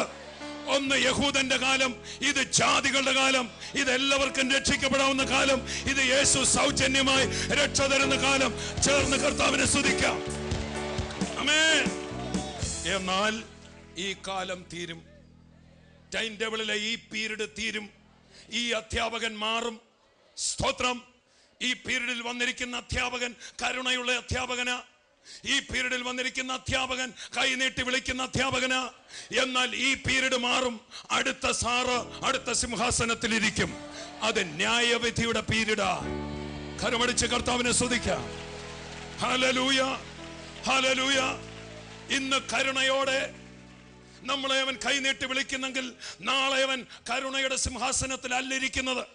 ഇന്നവൻ ഇരിക്കുന്നത്, he is sitting on the throne of grace, mercy seatil, കൃപാസനത്തിൽ, കൃപയുടെ സിംഹാസനത്തിൽ, ക്ഷമിക്കുന്ന സിംഹാസനത്തിൽ, കരുണയുടെ സിംഹാസനത്തിൽ അവൻ ഇരിക്കുന്നെങ്കിൽ അവൻ ആ സിംഹാസനത്തിൽ നിന്ന് മാറും. അവൻ ഗംഭീരനാദത്തോടും പ്രധാന ദൂതന്റെ ശബ്ദത്തോടും സിംഹാസനത്തിൽ നിന്ന് എഴുന്നേറ്റ് ഈ ലോകത്തിലേക്ക് കടന്നു വരും. സൗജന്യ രക്ഷ കരസ്ഥമാക്കിയ മുഴുവൻ പേരെയും യേശു തൻ്റെ കൂടെ കൊണ്ടുപോകും. കരമടിച്ച് നമുക്ക് കർത്താവിനെ മഹത്വപ്പെടുത്താം. അതുകൊണ്ട് തന്നെ ഇന്ന് ഈ ടെന്റിൽ കൂടിയിരിക്കുന്ന ഓരോരുത്തരോടും ഞാൻ പറയട്ടെ, ഞാൻ പണ്ട് മുതലേ ഇച്ചിരി നല്ലതായിരുന്നു കേട്ടോ, അതുകൊണ്ടാണ് രക്ഷിക്കപ്പെട്ട. ചുമ്മാ തോന്നുക.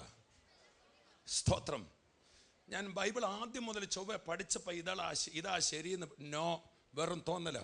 കർത്താവ് ഹൃദയം തുറക്കാത്ത ആർക്കും ഇത് വിശ്വസിക്കാൻ ഒക്കത്തില്ല.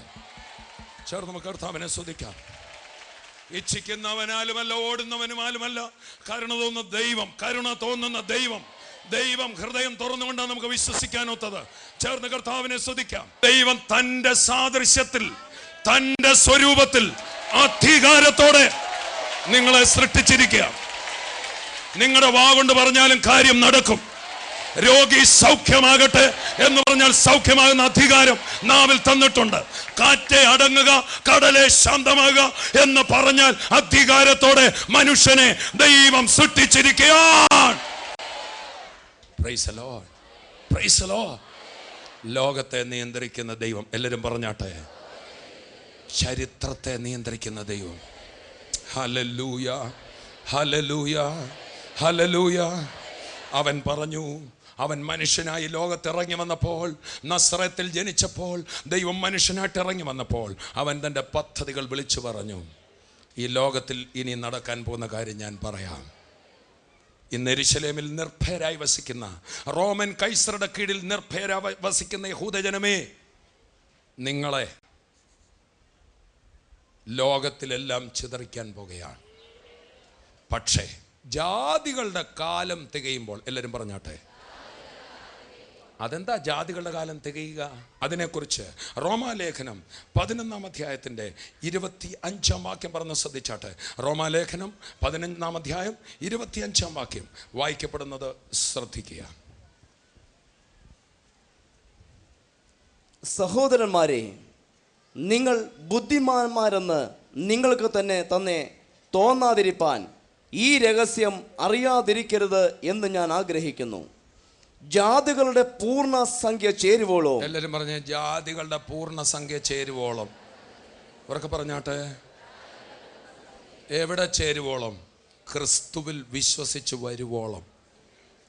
മനസ്സിലാവുന്നുണ്ടോ? വരുവോളം. ഇസ്രായേലിന് അംശമായി കാഠിന്യം ഭവിച്ചിരിക്കുന്നു. ഇസ്രായേലിന് അന്ന് വരെ ഹൃദയകാഠിന്യമായിരിക്കും. ഒരു യഹൂദനായിട്ട് യേശു പറഞ്ഞെങ്കിലും അതേ യേശുവിനെ ഹൃദയകാഠിന്യ നിമിത്തം മരത്തിൽ തൂക്കിക്കൊന്നത് യഹൂദൻ തന്നെയാണ്. ആ യേശുവിനെ അവർ തള്ളിക്കളഞ്ഞു. ഇതുവരെ അവരുടെ കണ്ണിൻ്റെ മറ നീങ്ങിയിട്ടില്ല. എന്നാൽ വചനം പറയുന്നു, അവരുടെ ഹൃദയകാഠിന്യം മാറുമ്പോൾ ഓർത്തോണം, ജാതികളുടെ കാലം തീരാൻ പോവുക. ചേർന്ന് നമുക്ക് കർത്താവിനെ സ്തുതിക്കാം. അതിൻ്റെ 15-ാമത്തെ വാക്യം ഒന്ന് വായിച്ചാട്ടെ. അതിൻ്റെ 15-ാമത്തെ വാക്യം. അവരുടെ ഭ്രംശം യഹൂദനെ ദൈവം തള്ളിക്കളഞ്ഞു. അവരുടെ ഭ്രംശം ലോകത്തിന്റെ നിരപ്പിന് ലോകത്തിലെ മറ്റ് ജാതികളെ ദൈവം അംഗീകരിക്കുവാൻ ഹേതുവായി എങ്കിൽ അവരുടെ അംഗീകരണം അവരെ ദൈവം ഇനി അംഗീകരിക്കും. മരിച്ചവരുടെ ഉയർപ്പെന്നല്ലാതെ എന്താകും? മതി. ഇനി യഹൂദനെ വീണ്ടും ദൈവം അംഗീകരിക്കും. യേശുവിനെ കുറിച്ച് യോഹന്നാന്റെ സുവിശേഷം 1:12 പറയാ, അവൻ സ്വന്തമായതിലേക്ക് വന്നു, സ്വന്തമായവരോ അവനെ കൈക്കൊണ്ടില്ല. വേറൊരു നമ്മളിങ്ങനെ വായിക്കുന്നു, വീട് പണിയുന്നവർ അഥവാ യഹൂദന്മാർ, ആ പുരോഹിതന്മാർ, വീട് പണിയുന്നവർ തള്ളിക്കളഞ്ഞ കല്ലിനെ ദൈവം കോണിന്റെ മൂലക്കല്ലാക്കി മാറ്റി. കരമടിച്ച് കർത്താവിനെ സ്തുതിക്കാം. വീണ്ടും ഒരു ഹല്ലേലൂയ പറഞ്ഞാട്ടെ. അവന് കരമുയർത്തി കർത്താവിനെ സ്തുതിച്ചാട്ടെ. Praise the lord, praise the lord. അവ യഹൂദൻ യേശു ക്രിസ്തുവിനെ തള്ളിക്കളഞ്ഞു. ചുരുക്കി പറഞ്ഞാൽ ദൈവം അവരെ തള്ളിക്കളഞ്ഞു, ഒരു കാലത്തേക്ക് മാത്രം. Price the Lord. ആ വാസ്തവത്തിൽ അവർ തള്ളിക്കളഞ്ഞ, ദൈവം തള്ളിയതല്ല. അങ്ങനെ അവർ ലോകത്തിലെല്ലാം ചിതറിപ്പോയി. ക്രിസ്തു പറഞ്ഞു, സൈന്യങ്ങൾ യെരൂശലേമിനെ വളയും. അന്നത് പറഞ്ഞപ്പോൾ യഹൂദനത് വിശ്വസിക്കാൻ കഴിയുമായിരുന്നില്ല. യെരൂശലേം നഗരം നശിപ്പിക്കപ്പെടും, ഈ ദേവാലയം കല്ലിന്മേൽ കല്ല് ശേഷിക്കാതെ തകർന്നു പോകുമെന്ന് യെരൂശലേം ദേവാലയത്തെ നോക്കി അന്ന് യേശു വിളിച്ചു പറഞ്ഞു. അതെങ്ങനെ സംഭവിക്കാനാ? റോമൻ കൈസറുടെ കീഴിലിരിക്കുന്ന ഞങ്ങളെ ആര് തൊടാനാ? റോമൻ കൈസരേക്കാൾ ഞങ്ങളെ പരിപാലിപ്പാൻ കഴിയുന്ന വേറെ ആരുണ്ട് എന്നവർ ചിന്തിച്ചിരുന്നപ്പോൾ ദൈവത്തിൻ്റെ ജനമേ, AD 70 യഹൂദനെതിരായി റോമൻ രോക്ഷം തിരികെ ആളിക്കത്തി. ചരിത്രം പഠിക്കുന്നവർക്കറിയാം, ജോസിഫസ് എന്ന ചരിത്രകാരൻ രേഖപ്പെടുത്തിയിരിക്കുന്നു, AD 70 റോമൻ കൈസറുടെ സൈന്യാധിപനായിരുന്ന തീത്തോസിന്റെ നേതൃത്വത്തിൽ, പിന്നീട് അദ്ദേഹം കൈസറായി മാറി, തീത്തോസിന്റെ നേതൃത്വത്തിൽ ഒരു വലിയ സൈന്യം യെരൂശലേമിനെ ചുറ്റി വളഞ്ഞു. തങ്ങൾ നിർഭയരായിരിക്കുന്നെന്ന് വിചാരിച്ചു. എന്നാൽ റോമൻ കൈസറുടെ സൈന്യം വന്ന് യെരൂശലേമിനെ നിരോധിച്ചു. അതിലുള്ള ജനങ്ങളെ അവർ ഓടിച്ചു കളഞ്ഞു, ഗർഭിണികളെ കൊന്നുകളഞ്ഞു, കൊച്ചു കുഞ്ഞുങ്ങളെ കഴുത്തറുത്ത് കൊന്നുകളഞ്ഞു. നിർദ്ദയം വലിയ ഭീകര താണ്ഡവം യെരൂശലേമിൽ നടമാടി. യെരൂശലേം ദേവാലയം അവർ തകർത്തു. മാത്രമല്ല, ഒരു കല്ലിന്മേൽ ഒരു കല്ല് ഇരിക്കാതെ വണ്ണം യെരൂശലേം ദേവാലയം അവർ തകർത്തു എന്ന് ചരിത്രം പറയുന്നു. ബൈബിളിൽ യേശു ക്രിസ്തു 2000 വർഷം മുമ്പ് പറഞ്ഞ കാര്യം ചരിത്രത്തിൽ നിറവേറി. ചേർന്ന് കർത്താവിനെ സ്തുതിക്കാം. ലോക ചരിത്രത്തെ നിയന്ത്രിക്കുന്ന ഒരു ദൈവമുണ്ട്. എല്ലാവരും പറഞ്ഞാട്ടെ, അവർക്ക് പറഞ്ഞാട്ടെ.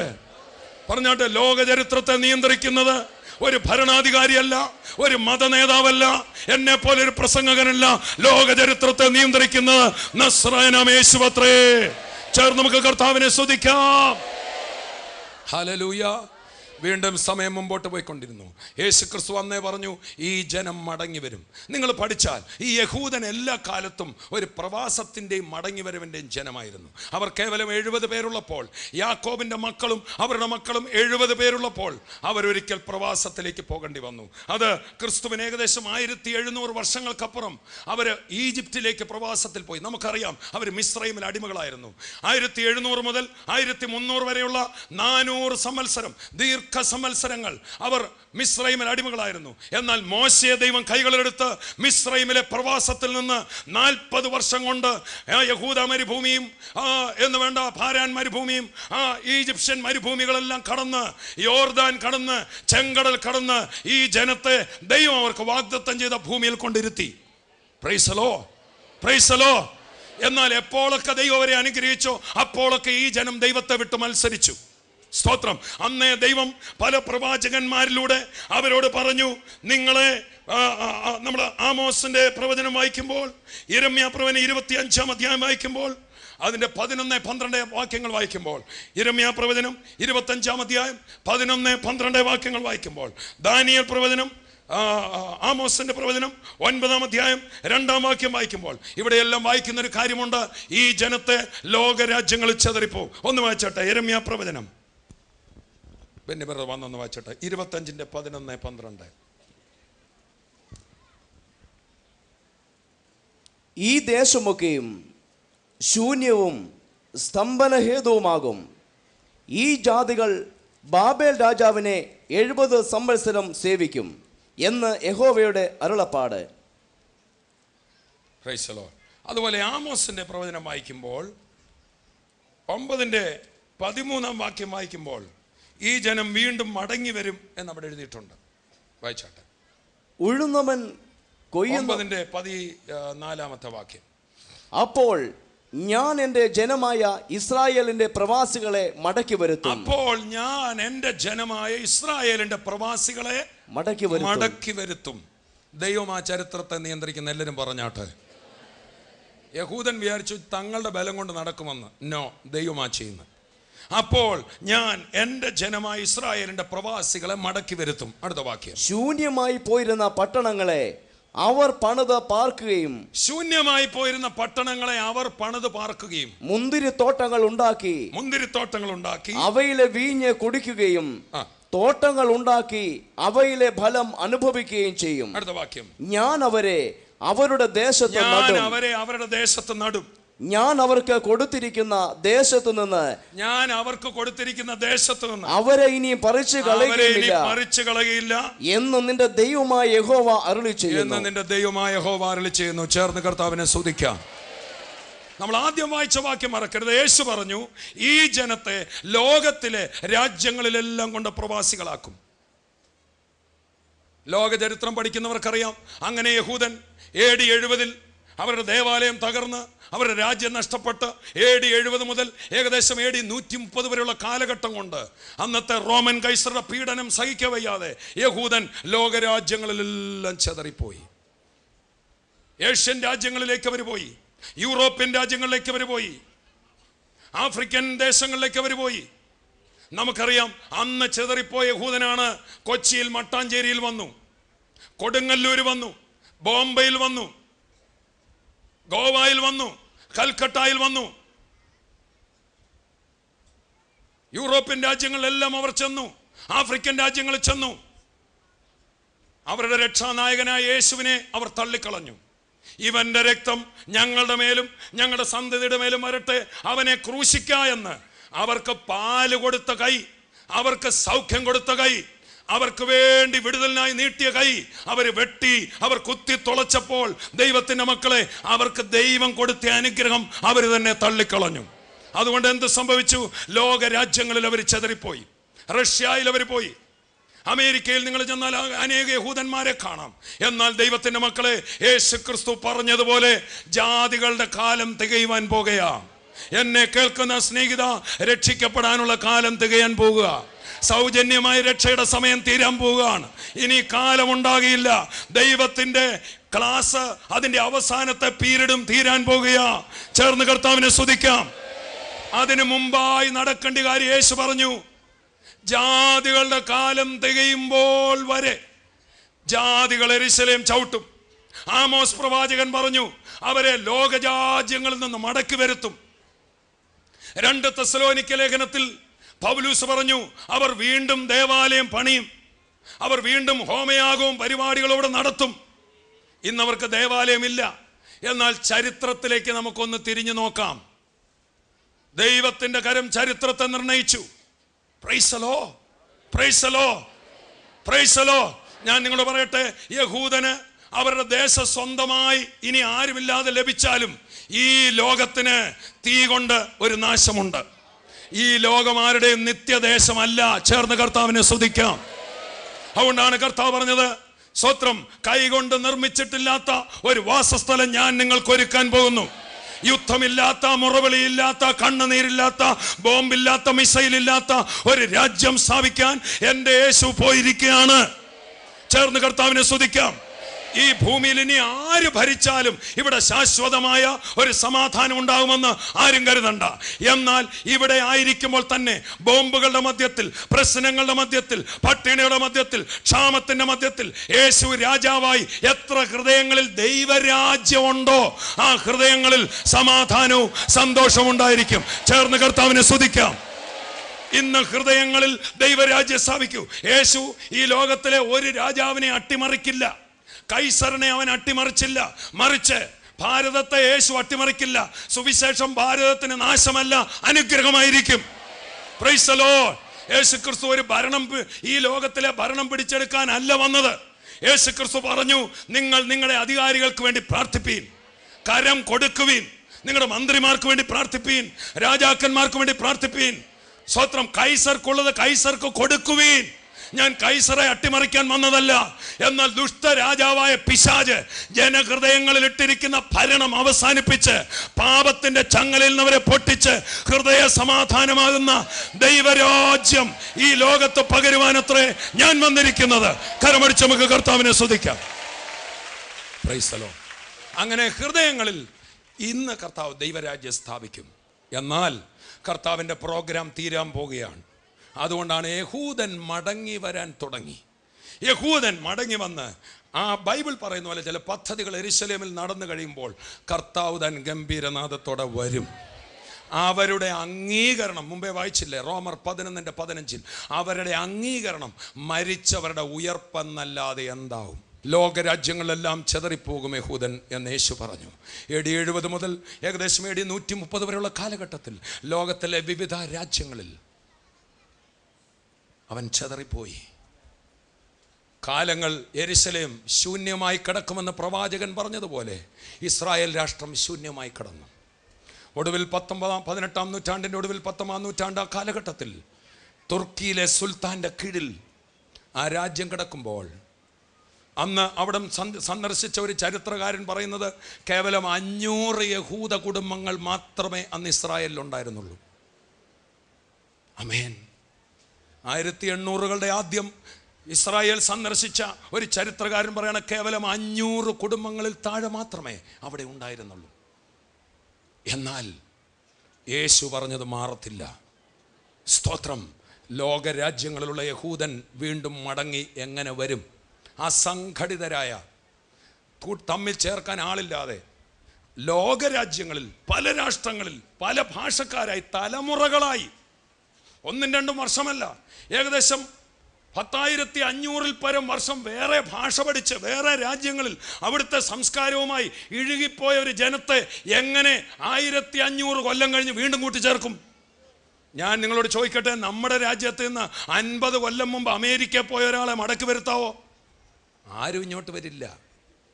ഗൾഫിൽ അവർക്ക് സ്ഥിരം വിസ കൊടുക്കുകയാണെങ്കിൽ നമ്മുടെ ഗൾഫിൽ പോയ ഒരാളേലും മടങ്ങി വരുമോ? വരത്തില്ല. എന്നാൽ സമ്പൽ സമൃദ്ധമായ പല രാഷ്ട്രങ്ങളിൽ ഈ യഹൂദൻ പോയിട്ടും ഒരു സമയമായപ്പോൾ അവൻ്റെ ഹൃദയത്തിൽ തോന്നാൻ പോയി, മടങ്ങിപ്പോകണം, മടങ്ങിപ്പോകണം, മടങ്ങിപ്പോകണം, മടങ്ങിപ്പോകണം. അങ്ങനെ ലോകത്തിലെല്ലാം മടങ്ങിപ്പോകണമെന്ന ചിന്തയുണ്ടായി. ചേർന്ന് കർത്താവിനെ സ്തുതിക്കാം. ആമേൻ. ഇന്ന് വരെ യഹൂദൻ യേശുവിനെ അംഗീകരിച്ചിട്ടില്ല. അവർക്കൊരു ക്രിസ്തു വരുമെന്ന് അന്നും അവർക്ക് വിശ്വാസമുണ്ട്. പക്ഷേ ആശാരിയായ യേശു അല്ല ക്രിസ്തു. ഇനി ഒരു ക്രിസ്തു വരുമെന്ന് അവർ വിചാരിച്ചിരിക്കുന്നു. അതിനുവേണ്ടി ഇന്ന് യഹൂദൻ ലോകരാജ്യങ്ങളിൽ നിന്ന് യെരൂശലേമിൽ ചെല്ലുകയാണ്. എന്നാൽ സത്യം ഞാൻ പറയട്ടെ, അവർ കുത്തിത്തുളച്ച മശിഹ രണ്ടാമതും വരുവാൻ പോകുകയാ. കരമടിച്ച് നമുക്ക് കർത്താവിനെ സ്തുതിക്കാം. 1800കളുടെ അവസാനം ജൂവിഷ് സ്റ്റേറ്റ്, യഹൂദ രാജ്യം എന്നൊരു പുസ്തകം എഴുതപ്പെട്ടു. തിയഡോർ ഹെർസൽ എന്ന പേരുള്ള ഒരു യഹൂദ വക്കീൽ, അദ്ദേഹത്തിന്റെ ഹൃദയത്തിൽ തോന്നിയ ആശയം ലോകത്തിലുള്ള എല്ലാ യഹൂദ സെറ്റിൽമെന്റുകളിലും വായിക്കപ്പെട്ടു. അപ്പൊ അവരുടെ ഉള്ളങ്ങളിൽ ഒരു പ്രചോദനമുണ്ടായി. ഓ, ദൈവം നമ്മുടെ പിതാക്കന്മാർക്ക് അബ്രഹാമിന്റെ കാലത്ത് വാഗ്ദത്തം ചെയ്ത ഒരു സ്ഥലമുണ്ട്. എന്നാൽ യേശു വാഗ്ദത്തം ചെയ്ത നിത്യരാജ്യം അവർക്ക് അറിയാൻ മേലാത്തത് കൊണ്ട് ഇന്നും അവർ തോക്കുമെടുത്ത് വെടിവെക്കേണ്ടി വരിക. എൻ്റെ നിങ്ങളുടെ ആയുധം തോക്കല്ലാത്തത് ഓർത്തൊരു ഹല്ലേലൂയ പറഞ്ഞാട്ടെ. അങ്ങനെ അവരുടെ ഉള്ളിൽ ഒരു ആശയമുണ്ടായി, നമുക്ക് മടങ്ങിപ്പോണം. അങ്ങനെ 1800കളുടെ ഒടുവിൽ സ്വിറ്റ്സർലൻഡിൽ യഹൂദന്മാരുടെ ഒരു കൂട്ടം ഒന്നിച്ചുകൂടി അവർ ഫോം ചെയ്ത ഒരു സംഘടനയാണ് സയോണിസ്റ്റ് മൂവ്മെന്റ് അഥവാ സിയോൻ സംഘം. സിയോൻ യഹൂദന്, ഇസ്രായേൽ യഹൂദന് രാഷ്ട്രം മടക്കി കിട്ടണം, നമ്മുടെ രാജ്യം ദൈവം തന്ന രാജ്യം എന്ന് പറഞ്ഞ് അവരൊന്നിച്ചുകൂടി. അന്ന് യഹൂദൻ ഏതൊക്കെ രാഷ്ട്രങ്ങളിൽ ചെതറിപ്പോയോ അവിടെയൊക്കെ അവർ ധനവാന്മാരായിരുന്നു. നമുക്കറിയാം, ഇവിടെ കൊച്ചിയിൽ മട്ടാഞ്ചേരിയിൽ വന്ന യഹൂദന്മാരെ നമ്മുടെ രാഷ്ട്രം അവരെ ഉപദ്രവിച്ചില്ല. ഭാരതത്തിലെ അധികാരികൾ അവരെ വളരെ നല്ല രീതിയിൽ അവരെ സ്വീകരിച്ചു, അവർക്ക് നല്ല സ്ഥലങ്ങൾ കൊടുത്തു. അങ്ങനെ അവർ യഹൂദ സെറ്റിൽമെന്റ് ഉണ്ടാക്കി. ചെന്ന രാജ്യങ്ങളെല്ലാം അവർ ധനവാന്മാരായി. നിങ്ങൾ ന്യൂയോർക്കിൽ ചെന്നാൽ കാണാം. നിങ്ങൾക്കറിയാമല്ലോ, അമേരിക്കയിലെ എല്ലാ കൂറ്റൻ ബിസിനസ്സുകളുടെയും തലപ്പത്തിരിക്കുന്ന യഹൂദനാണ്. ലോകത്തിൽ എവിടെ ചെന്നാലും ഏറ്റവും സൊഫിസ്റ്റിക്കേറ്റഡ് വെപ്പൺസ്, ആയുധങ്ങൾ ഉണ്ടാക്കിയത് അവരാണ്. ആൽബർട്ട് ഐൻസ്റ്റൈൻ ശാസ്ത്രത്തിന്റെ അതികായകൻ ഒരു യഹൂദനായിരുന്നു. കാൾ മാർക്സ് ഒരു യഹൂദനായിരുന്നു. അങ്ങനെ ലോകത്തെ മുഴുവൻ സ്വാധീനിച്ച ആശയങ്ങൾ കൊണ്ടുവന്ന എല്ലാവരും യഹൂദന്മാരായിരുന്നു. നമ്മുടെ വാഴ്ത്തപ്പെട്ട കർത്താവായ യേശു ഒരു യഹൂദനായി പിറന്നു. അവന് പ്രത്യേകതയുണ്ടെങ്കിലും അവൻ ദൈവത്തെ തള്ളിക്കളഞ്ഞു. ചേർന്ന് കർത്താവിനെ സ്തുതിക്കാം. അങ്ങനെ ലോകമെമ്പാടും വലിയ കണ്ടുപിടുത്തങ്ങൾ കണ്ടുപിടിച്ച വലിയ ബിസിനസ്സുകാരായിരുന്ന യഹൂദന്മാർ ഒന്നിച്ചു ചേർന്ന് തുർക്കി സുൽത്താനെ പോയി കണ്ടിട്ട് പറഞ്ഞു, ഈ രാജ്യം ഞങ്ങളുടെയാണ്, ഞങ്ങളുടെ പിതാക്കന്മാർക്ക് ദൈവം കൊടുത്തതാ, ഞങ്ങൾക്കിങ്ങ് തരാമോ? അദ്ദേഹം പറഞ്ഞു, തരില്ല. വീണ്ടും അവർ ഡെപ്യൂട്ടേഷനിൽ പോയിട്ട് പറഞ്ഞു, ഞങ്ങൾ ഏക്കറും സെന്റുമായി വില കൊടുത്ത് മേടിച്ചോളാം, അത്രയ്ക്ക് ധനം ഞങ്ങളുടെ കയ്യിലുണ്ട്. ഉടനെ തുർക്കി സുൽത്താൻ പറഞ്ഞ ആ ഒരു പറച്ചില്, അങ്ങനെ നൈൽ നദിയിലെ വെള്ളം കനാൻ നട്ടി വന്ന് വീഴുമ്പോൾ ഇഞ്ഞ് അന്നേരം തന്നേക്കാവുന്ന കളിയാക്കി വിട്ടതാ.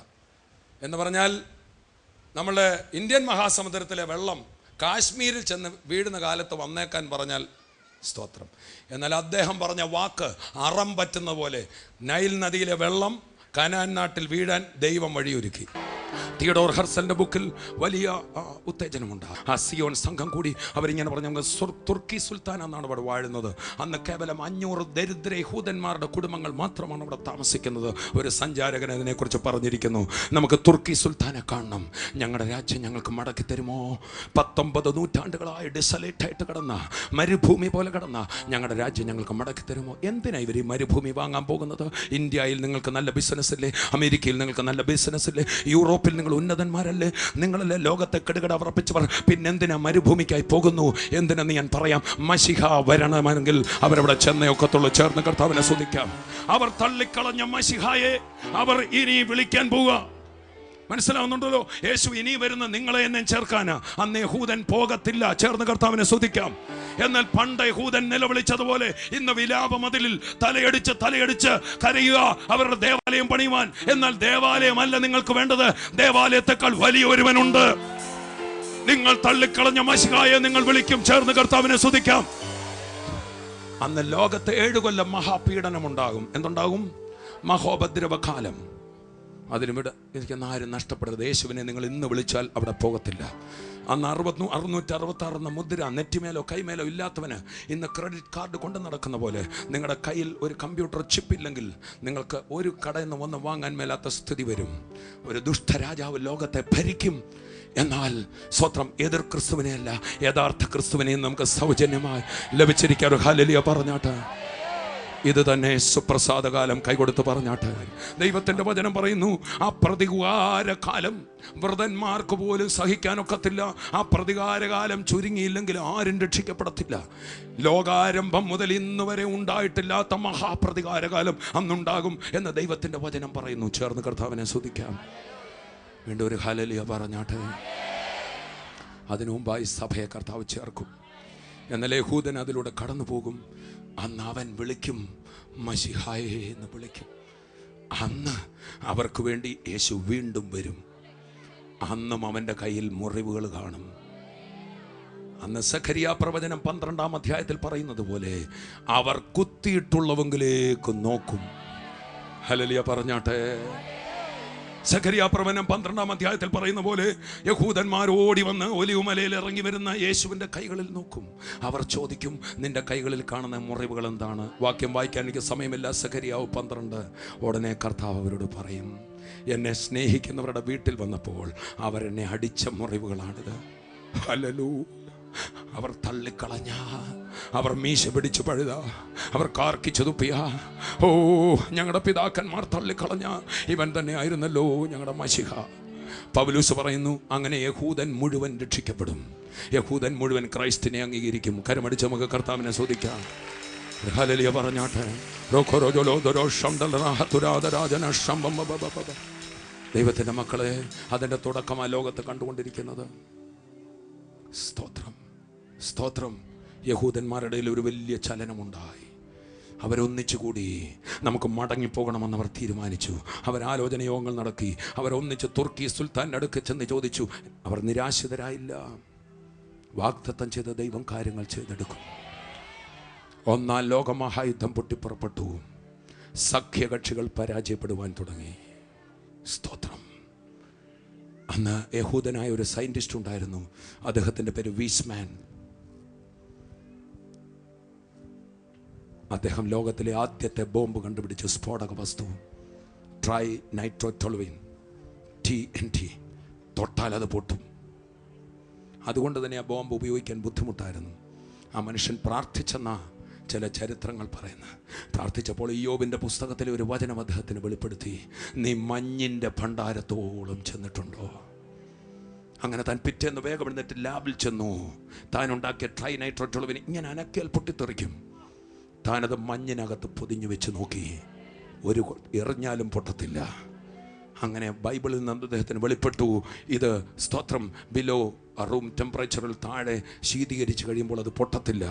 അങ്ങനെ ഒരു കപ്പൽ നിറയെ TNT ഐസിനകത്ത് പൊതിഞ്ഞ് ഇംഗ്ലീഷ് ചാനൽ കടത്തി യുദ്ധരംഗത്തെത്തിച്ചു. ദൈവത്തിൻ്റെ മക്കളെ, ആ യുദ്ധത്തിൽ സഖ്യകക്ഷികൾ ജയിച്ചു. ചേർന്ന് കർത്താവിനെ സ്തുതിക്കാം. ചേർന്നൊരു ഹല്ലേലൂയ പറഞ്ഞാട്ടെ. TNT അവർക്ക് ജയം കൊടുത്തുകൊണ്ട് വീസ്മാനെ വിളിച്ചിട്ട് ചോദിച്ചു, വീസ്മാൻ, ബ്രിട്ടീഷുകാർ ചോദിച്ചു, വീസ്മാൻ, നീ ഒറ്റ ഒരാളാണ് ഈ വിജയത്തിന് മുമ്പിൽ, നിങ്ങൾക്ക് ഞാൻ എന്ത് ചെയ്തു തരണം? വീസ്മാൻ പറഞ്ഞു, എനിക്കൊന്നും വേണ്ട, എൻ്റെ കുഞ്ഞുങ്ങൾക്കൊന്നും വേണ്ട, എന്നാൽ ഞങ്ങളുടെ രാഷ്ട്രം മടക്കി കിട്ടാൻ നിങ്ങൾ എന്തും ചെയ്യണം.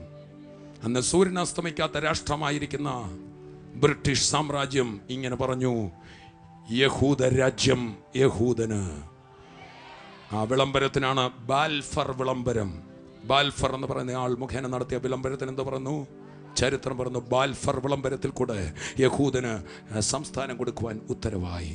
എന്നാൽ വീണ്ടും തുർക്കി സുൽത്താൻ അവിടുന്ന് മാറാൻ തയ്യാറായില്ല. Price the Lord. 1940കളായി രണ്ടാം ലോകമഹായുദ്ധം. അതാണ് ഞാൻ മുമ്പേ പറഞ്ഞ 1ഉം 2ഉം ലോകമഹായുദ്ധങ്ങൾ ലോകത്തിന് മുഴുവൻ നഷ്ടമായിരുന്നെങ്കിൽ യഹൂദന് മാത്രം നേട്ടമായി തീർന്നു. എന്തിനാണെന്നറിയാമോ? കർത്താവിൻ്റെ പദ്ധതികൾ തീർക്കാറുണ്ട്. ചേർന്ന് കർത്താവിന് ബൈബിൾ മടക്കാറായി, കർത്താവിന് പ്രവൃത്തി അവസാനിപ്പിക്കാറായി, കർത്താവിന് ലോകത്തിൽ തൻ്റെ ക്രിയ അവസാനിപ്പിക്കാറായി. വേഗം രക്ഷിക്കപ്പെടുക ദൈവത്തിൻ്റെ പൈതലേ. ചേർന്ന് കർത്താവിനെ സ്തുതിക്കാം. രണ്ടാം ലോകമഹായുദ്ധം പൊട്ടിപ്പുറപ്പെട്ടു. സഖ്യകക്ഷികൾ വിജയം വരിച്ചു. ഇത്തവണ തുർക്കി സുൽത്താൻ്റെ കയ്യിൽ നിന്ന് ബലമായിട്ട് അത് പിടിച്ചു വാങ്ങിത്തരാൻ അവർ തീരുമാനിച്ചു. അങ്ങനെ ചരിത്രം അറിയാവുന്നവർക്കറിയാം. ജനറൽ അലൻബി എന്ന് പറയുന്ന യഹൂദൻ ക്രിസ്ത്യാനി അയാളാണ് ജനറൽ അലൻബി. പറഞ്ഞിട്ട് അലൻബി എന്ന് പറയുന്ന ആൾ യഹൂദ ക്രിസ്ത്യാനിയായി. അദ്ദേഹം ജനറലായിരിക്കെ സഖ്യകക്ഷികളുടെ പട്ടാളം നൈൽ നദിയുടെ തീരത്ത് നിന്ന്, പണ്ട് തുർക്കി സുൽത്താൻ പറഞ്ഞ നൈൽ നദിയിലെ വെള്ളം ഇവിടെ വീടും വന്നേക്കാന്, നൈൽ നദിയുടെ തീരത്ത് നിന്ന് അലക്സാണ്ട്രിയയിൽ നിന്ന് അവർ മുമ്പോട്ട് അഡ്വാൻസ് ചെയ്തു.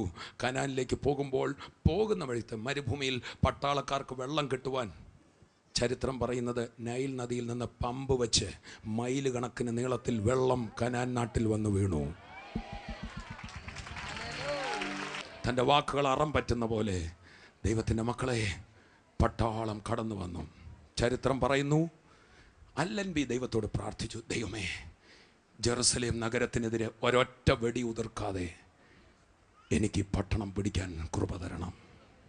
മുട്ടുമടക്കി പ്രാർത്ഥിച്ചു. പെട്ടെന്ന് ഹെലികോപ്റ്ററുകളിൽ, പ്ലെയിനുകളിൽ ലഘുലേഖകൾ ജെറുസലേം പട്ടണത്തിലാകെ വിതരണം ചെയ്തു. ഇതാ അപ്പറേ തുർക്കി സുൽത്താൻ്റെ പടകൾ അണിനിരന്നു, ഇപ്പറേ ജനറൽ അലൻബിയുടെ സൈന്യം അണിനിരന്ന് നിൽക്കുമ്പോൾ ആ ദിവസങ്ങളിൽ അവിടെ എല്ലാം ലഘുലേഖകൾ വിതരണം ചെയ്തു. ജനറൽ അലൻബി വരുന്നു. അദ്ദേഹത്തിൻ്റെ പേരിനെ മറ്റൊരു രീതിയിൽ അവിടെ വ്യാഖ്യാനിപ്പിക്കുന്നു, അള്ളായുടെ നബി, ദൈവത്തിൻ്റെ പ്രവാചകൻ വരുന്നു എന്നൊരു ചിന്ത അവരെ കയറി അങ്ങ് പിടിച്ചു. ചേർത്ത് കർത്താവിനെ സ്തുതിക്കാം. മാത്രമല്ല അവരുടെ ഭാഷയിൽ അള്ളാ എൻ ബായ് എന്ന വാക്കിൻ്റെ അർത്ഥം ദൈവം നമുക്ക് പ്രതികൂലമെന്നാണ്. ഈ രണ്ട് ചിന്തകൾ അവിടെ വ്യാപരിച്ചെന്നാണ് പറയുന്നത്. എന്തുമാകട്ടെ, ജനത്തിലൊരു പരിഭ്രാന്തി ഉണ്ടായി. സ്തോത്രം. ഇദ്ദേഹം അണിനിരന്നപ്പോൾ നിങ്ങൾക്കറിയാമോ, തുർക്കി സുൽത്താൻ നാട് വിട്ടോടിപ്പോയി. സ്തോത്രം. അവിടെ സ്തോത്രം വെടിയുതിർക്കാനായി പരിപാടികൾ തുറക്കുമ്പോൾ തുർക്കി സുൽത്താൻ്റെ പക്ഷത്തിലെ പടയാളികൾ വെള്ളക്കൊടി ഉയർത്തി കാണിച്ചു, തോക്ക് താഴെയിട്ടു, മുട്ടുമടക്കി കൈ ഉയർത്തി കാണിച്ചു. അങ്ങനെ ഒറ്റ വെടിവെക്കാതെ ദൈവമേ സ്തോത്രമെന്ന് പറഞ്ഞുകൊണ്ട് ആമേൻ ക്രിസ്ത്യാനിയായ ദൈവത്തെ വിളിക്കുന്ന ദൈവപൈതലായ അല്ലൻബിയുടെ കാൽ ആദ്യമായി ജെറുസലേം പട്ടണത്തിലേക്ക് കടന്നു. എന്നാൽ ഇനി മറ്റൊരുവൻ വരാൻ പോകുകയാണ്, മഹത്വത്തിന്റെ രാജാവ് വരാൻ പോകുകയാണ്. ഓ പണ്ടയുള്ള വാതിലുകളെ, നിങ്ങളുടെ തലകളെ ഉയർത്തുവീൻ, മഹത്വത്തിന്റെ രാജാവ് പ്രവേശിക്കാൻ പോകുന്നു. കരമടിച്ച് കർത്താവിനെ സ്തുതിക്കാം. ദൈവത്തിന്റെ മക്കളെ, അന്ന് തുടങ്ങിയതാണ്. ലോകരാജ്യങ്ങളിൽ നിന്നെല്ലാം യഹൂദൻ മടങ്ങി വന്നുകൊണ്ടിരിക്കുന്നു. നിങ്ങൾ കൊച്ചി മട്ടാഞ്ചേരിയിൽ ചെന്നാട്ട് ഇനി 12 പേരെ അവിടെ ഉള്ളൂ. കഴിഞ്ഞ പോലെ ഞാൻ അവിടെ ചെല്ലുമ്പോൾ ലോകത്തിലെ എല്ലാ രാജ്യങ്ങളിൽ നിന്നും യഹൂദൻ ചേക്കേറിക്കൊണ്ടിരിക്കുന്നു. എന്തിനെന്നറിയാമോ? അവരുടെ മശിഹായെ സ്വീകരിപ്പാൻ. അവരാദ്യം വഞ്ചിക്കപ്പെടും. എതിർ ക്രിസ്തുവാണ് അവരുടെ ക്രിസ്തു എന്നവർ തെറ്റിദ്ധരിച്ച് കുറേ നാൾ എതിർ ക്രിസ്തുവിനെ സേവിക്കും. പക്ഷേ ഇന്ന് യഥാർത്ഥ ക്രിസ്തുവിനെ സേവിക്കുന്ന ദൈവമക്കൾ എത്ര അനുഗ്രഹീതരാ! എല്ലാ കരങ്ങളും സ്വർഗത്തിലേക്ക് ഉയർത്തിയാട്ട്, അവൻ്റെ അഭിഷേകം പ്രാപിച്ചാട്ട്, എല്ലാ ഉള്ളങ്ങളും തുറന്നാട്ട്, കണ്ണു തുറന്ന് ദൈവത്തെ സ്തുതിച്ചാട്ട്. 1948 നിങ്ങൾക്കറിയാമോ, യഹൂദനെ ലോകരാഷ്ട്രങ്ങളൊന്നും അംഗീകരിച്ചില്ല. വർഷങ്ങളെടുത്തു. ലോകരാഷ്ട്രങ്ങളെല്ലാം ഐക്യരാഷ്ട്രസഭയിൽ ആരും അവർക്ക് മുദ്രണം കൊടുത്തില്ല. എന്നാൽ അവരുടെ അംഗീകരണം എന്ന വചനം പറഞ്ഞ പോലെ ദൈവം അവരെ അംഗീകരിച്ചപ്പോൾ ലോകവും അവരെ അംഗീകരിക്കേണ്ടി വന്നു. ഇന്ന് ലോകത്തിലെ ഏറ്റവും വലിയ പ്രശ്നം അവരാണെന്ന് മറക്കരുത്. സഖരിയ പ്രവചനം പറയുന്നു, അന്ത്യകാലത്ത് യെരുശലേമിനെ ഞാൻ സകല രാജ്യങ്ങൾക്കും ഒരു തലവേദനയായിട്ട് വെക്കുമെന്ന് വെച്ചിട്ടുണ്ട്. ഒരു ഹല്ലേലൂയ പറഞ്ഞാട്ടെ. അങ്ങനെയാണോ അല്ലയോ? അങ്ങനെയല്ലേ? അവനെ ചുമക്കുന്നവരെല്ലാം കഠിനമായി മുറിവേക്കും എന്ന് സഖരിയാവ് 12 പറയുന്നു. അന്ത്യകാലത്ത് PLOയും അവരും ഒരു തലവേദനയായിരിക്കുമ്പോൾ ഇതെല്ലാം ദൈവം അറിഞ്ഞുകൊണ്ട് തന്നെയാണ്. സമാധാന പ്രഭു നമ്മുടെ മധ്യത്തിലുണ്ട്. ഹല്ലേലൂയ. 1948 യഹൂദനെ UN അംഗീകരിച്ച് ഒപ്പിട്ടു. കരമടിച്ച് കർത്താവിനെ സ്തുതിക്കാം. അത് ദൈവത്തിൻ്റെ പദ്ധതി. എന്നാൽ ദൈവം മറ്റൊരു രാജ്യം സ്ഥാപിക്കുന്നു. ഇന്നേക്ക് 2000 വർഷം മുമ്പ് സ്വർഗത്തിലെ കൗൺസിൽ കൂടി ഒപ്പിട്ടൊരു രാജ്യമുണ്ട്. അത് ദൈവരാജ്യം അത്രേ. കരമടിച്ച് കർത്താവിനെ സ്തുതിക്കാം. യഹൂദനെന്നും തലവേദന മാറിയിട്ടില്ല. യഹൂദനെന്നും തോക്ക് താഴെ വെക്കാൻ ഇടപെടുന്നിട്ടില്ല. എന്നാൽ നിന്റെ വാൾ ഉറയിലിടുക എന്ന് യഹൂദനോട് പറഞ്ഞ യേശു ഇന്നിവിടെ വന്നിട്ടുണ്ട്. നിന്റെ വാൾ ഉറയിലിടുക. സമാധാനത്തിന്റെ രാജാവിനായി ജീവിതം വിട്ടുകൊടുത്താട്ട്, കേസ് കൊടുക്കണ്ട, വഴക്കുണ്ടാക്കണ്ട, ആ യേശുവിനെ ഹൃദയത്തിലോട്ട് സ്വീകരിച്ചാട്ട് ഇന്നവൻ നിന്നെ അനുഗ്രഹിക്കാൻ പോകുക. എല്ലാ കരങ്ങളും ഉയർത്തി രാജാവിന് സ്തുതി കൊടുത്താട്ട്, അല്പസമയം കരങ്ങൾ അടിച്ചുകൊണ്ട് ഈ രാജാവിന് മഹത്വം അർപ്പിച്ചാട്ട്, വേഗം വരാൻ പോകുന്ന രാജാവിന് ഇന്ന് തോമസ് കുട്ടി ബ്രദറിൻ്റെ മെസ്സേജും അത് തന്നെയായിരുന്നല്ലോ. ആ യഹൂദൻ്റെ ഒരു വലിയ മടങ്ങി വരവ്. നമ്മൾ വാസ്തവത്തിൽ we are living in the most exciting time. പരിശുദ്ധാത്മാവ് നിങ്ങൾ നോക്കിയാൽ ജെറൂസലേമിൽ നിന്ന് ആരംഭിച്ച ഒരു പെർഫെക്റ്റ് സർക്കിളിലേക്ക് ഏഷ്യൻ രാജ്യം വഴി തിരിച്ച് സുവിശേഷം ജെറൂസലേമിലേക്ക് പോകുന്ന സമയം. ഇൻഫാക്ട് ചൈനയിൽ ബാക്ക് ടു ജെറൂസലേം മൂവ്മെൻറ്റ് എന്ന് പറഞ്ഞ വലിയൊരു മൂവ്മെൻറ്റ് തന്നെ ആരംഭിച്ചു കഴിഞ്ഞിരിക്കുകയാണ്. വാസ്തവത്തിൽ ഒരു റിട്ടേണിംഗ് ബാക്ക്. ഇത് യഹൂദന്മാരുടെ, അല്ലെങ്കിൽ നിങ്ങൾ ഇസ്രായേൽ പോകുമ്പോൾ അവിടെ ആലിയ എന്ന് പറയും. അഥവാ പോയ ഇസ്രായേൽ ജനം തിരിച്ച് വന്ന് അവിടുത്തെ സിറ്റിസൺഷിപ്പ് എടുക്കുന്നതിന് ആലിയ. പ്രത്യേകിച്ച് റഷ്യയിലെ കാര്യം പറയുകയാണെങ്കിൽ മിഖായിൽ ഗോർബച്ചോവിൻ്റെ ഭരണകാലത്ത് അവിടെ വലിയ ഭരണ മാറ്റങ്ങളുണ്ടായി. ഗ്ലാസ്നസ്, പെരിസ്ട്രോയ്ക്ക എന്നൊക്കെ പറയുന്ന ആ സമയത്താണ് വാസ്തവത്തിൽ യഹൂദന് പോകാൻ വേണ്ടിയുള്ള ഒരു ഡോർ ഓപ്പൺ ആയത്. ആ സമയത്ത് തന്നെ നമുക്കറിയാം ഈ പാസൂൾഫ് എക്മെൻ്റെ നേതൃത്വത്തിൽ ഓപ്പറേഷൻ ജബറ്റസ്കി എന്ന് പറയുന്ന 1 മില്യൺ 10 ലക്ഷം യഹൂദന്മാർ അവർ തിരിച്ച് പലായനം ചെയ്യും. എല്ലായിടത്തും നോക്കിയാൽ യഹൂദന് ഇന്ന് ദൈവം വളരെ വ്യക്തമായി തെളിയിക്കുകയാണ്, നിനക്ക് ഇസ്രായേൽ അല്ലാതെ വേറെ എങ്ങും സുരക്ഷിതത്വം ഇല്ല. യഹൂദൻ മുഴുവൻ തിരിച്ചു വന്നിട്ട് അവരുടെ നിസ്സഹായതയോടെ അവർ കുത്തിയവങ്കിലേക്ക് നോക്കി എന്ന് പറയുമ്പോൾ യേശു തന്നെ താൻ വെളിപ്പെടുത്തും. That will be the glorious coming of the lord. How the Jews came back. അതെ, ചരിത്രത്തിൽ നമ്മൾ നോക്കുമ്പോൾ അങ്ങനെ ഈ ക്രിസ്തു പറഞ്ഞ പ്രവചനത്തിന് ശേഷം ദേവാലയം നശിച്ചു. യഹൂദന്മാർ ലോകമെമ്പാടും ചെതറി. നൂറ്റാണ്ടുകളോളം ഈ ജെറുസലേമും ചുറ്റുമുള്ള സ്ഥലങ്ങളും തുർക്കി സുൽത്താൻ്റെ കീഴിൽ കിടന്നു. അവിടെ യാത്ര ചെയ്തൊരു ചരിത്രകാരൻ പറയുന്ന കേവലം 500 കുടുംബങ്ങളെ മാത്രമേ കണ്ടുള്ളൂ. അങ്ങനെ കിടന്ന ഒടുവിൽ ഈ യഹൂദന്മാരുടെ ഇടയിൽ വലിയൊരു റിവൈവൽ ഉണ്ടായി. അത് ഈ ജൂയിഷ് സ്റ്റേറ്റ് എന്നുള്ള പുസ്തകം വായിച്ചപ്പോൾ തിയഡോർ ഹെർസൽ ആ വക്കീൽ മുഖേന അന്ന് ജർമ്മനിയിലും അങ്ങ് യൂറോപ്പിലുമുള്ള യഹൂദന്മാർ ചേർന്ന് സിയോൺ സംഘം, സയോണിസ്റ്റ് മൂവ്മെൻ്റ് എന്ന ലോകപ്രസിദ്ധമാണല്ലോ, ഉണ്ടാകുകയും ആ സയോണിസ്റ്റ് മൂവ്മെൻറ്റ് മുഖേന ലോകത്തെമ്പാടുള്ള യഹൂദനൊക്കെ നമുക്കൊരു രാജ്യമുണ്ട്, മടങ്ങിപ്പോകണം എന്ന് ഒരിക്കലും ചിന്ത വരാത്ത കാര്യം അവരുടെ ചിന്താമണ്ഡലം കൂടി ഉരുത്തിരിഞ്ഞു. അങ്ങനെ അവരെല്ലാം കൂടെ ഒന്നിച്ച് ചേർന്നു സയോണിസ്റ്റ് മൂവ്മെൻ്റ് ഉണ്ടാക്കി. അങ്ങനെ 1-ാം ലോക മഹായുദ്ധ സമയത്ത് യഹൂദനായ വീസ്മാൻ എന്ന് പറയുന്ന ശാസ്ത്രജ്ഞൻ ട്രൈ നൈട്രോടോളുവിൻ TNT എന്ന ആദ്യ ബോംബ് കണ്ടുപിടിച്ചു. യഹൂദൻ കണ്ടുപിടിച്ച ആ ബോംബ് നിമിത്തമാണ്, ആ സ്ഫോടനത്തിലൂടെ എല്ലാവർക്കും അറിയാവുന്ന ചരിത്രമാണ്, സഖ്യകക്ഷികൾ ബ്രിട്ടനും മറ്റും 1-ാം ലോക മഹായുദ്ധത്തിൽ ജയിക്കാനുണ്ടായ കാര്യം TNT ആണ്. അതുകൊണ്ട് തന്നെ അവർ പറഞ്ഞു, ഇങ്ങനെ ഒരു വലിയ സേവനം ചെയ്താൽ നിനക്ക് എന്ത് സമ്മാനം വേണമെന്ന് ചോദിച്ചപ്പോൾ വീസ്മാൻ പറഞ്ഞു, ഞങ്ങളുടെ ജനങ്ങൾക്ക് തിരികെ ഇസ്രായേൽ വരാനുള്ള കാര്യങ്ങൾ ഒരുങ്ങിയാൽ മാത്രം മതി. അങ്ങനെയാണ് ബാൽഫർ വിളംബരം ഉണ്ടാകുന്നത്. യഹൂദ രാജ്യം അവന് കൊടുക്കാമെന്ന് വിധിച്ചു. പക്ഷേ 1-ാം ലോകമഹായുദ്ധത്തിന് ശേഷവും തുർക്കി സുൽത്താൻ അവിടെ നിന്ന് മാറാൻ തയ്യാറല്ലായിരുന്നു. 2-ാം ലോകമഹായുദ്ധത്തിൽ യുദ്ധത്തിന് ശേഷം ജനറൽ അല്ലൻബിയുടെ നേതൃത്വത്തിൽ വലിയൊരു സൈന്യം ഈജിപ്തിൽ നിന്ന് നൈൽ നദിയുടെ തീരത്ത് നിന്ന് യാത്ര ചെയ്ത് ജെറുസലേമിൽ വരികയും ഒരൊറ്റ ബുള്ളറ്റ് പോലും പായിക്കാതെ കീഴടങ്ങി ആ രാജ്യം അവർക്കായി. അങ്ങനെ 1948 ആ രാജ്യം യഹൂദ സംസ്ഥാനമായി. ലോകം മുഴുവൻ അംഗീകരിച്ചു, UN അംഗീകരിച്ചു. എന്തൊരു അത്ഭുതമായിരിക്കുന്നു. ഒരു ചെറിയ ജനം ഓർത്ത് നോക്കിക്കേ, വലിയ ജനക്കൂട്ടമല്ല, പക്ഷെ ദൈവത്താൽ ലോകത്തെ തൻ്റെ പ്ലാനുകൾ തിരഞ്ഞെടുക്കപ്പെട്ട ജനം.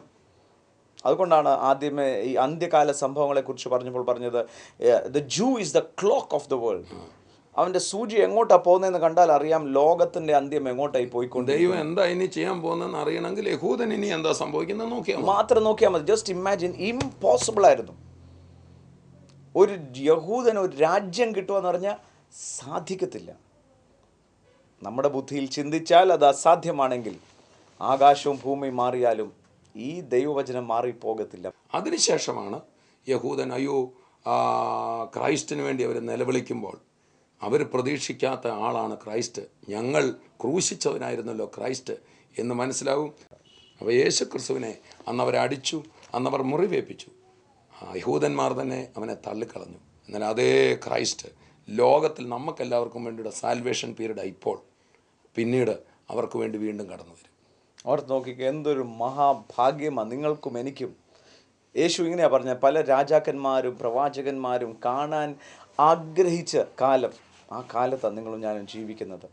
യഹൂദൻ ഇന്ന് തലയിട്ടടിച്ചുകൊണ്ടിരിക്കുക, എന്നാൽ ഈ യേശു ഇന്ന് നിങ്ങളുടെ ഭവനത്തിലുണ്ട്.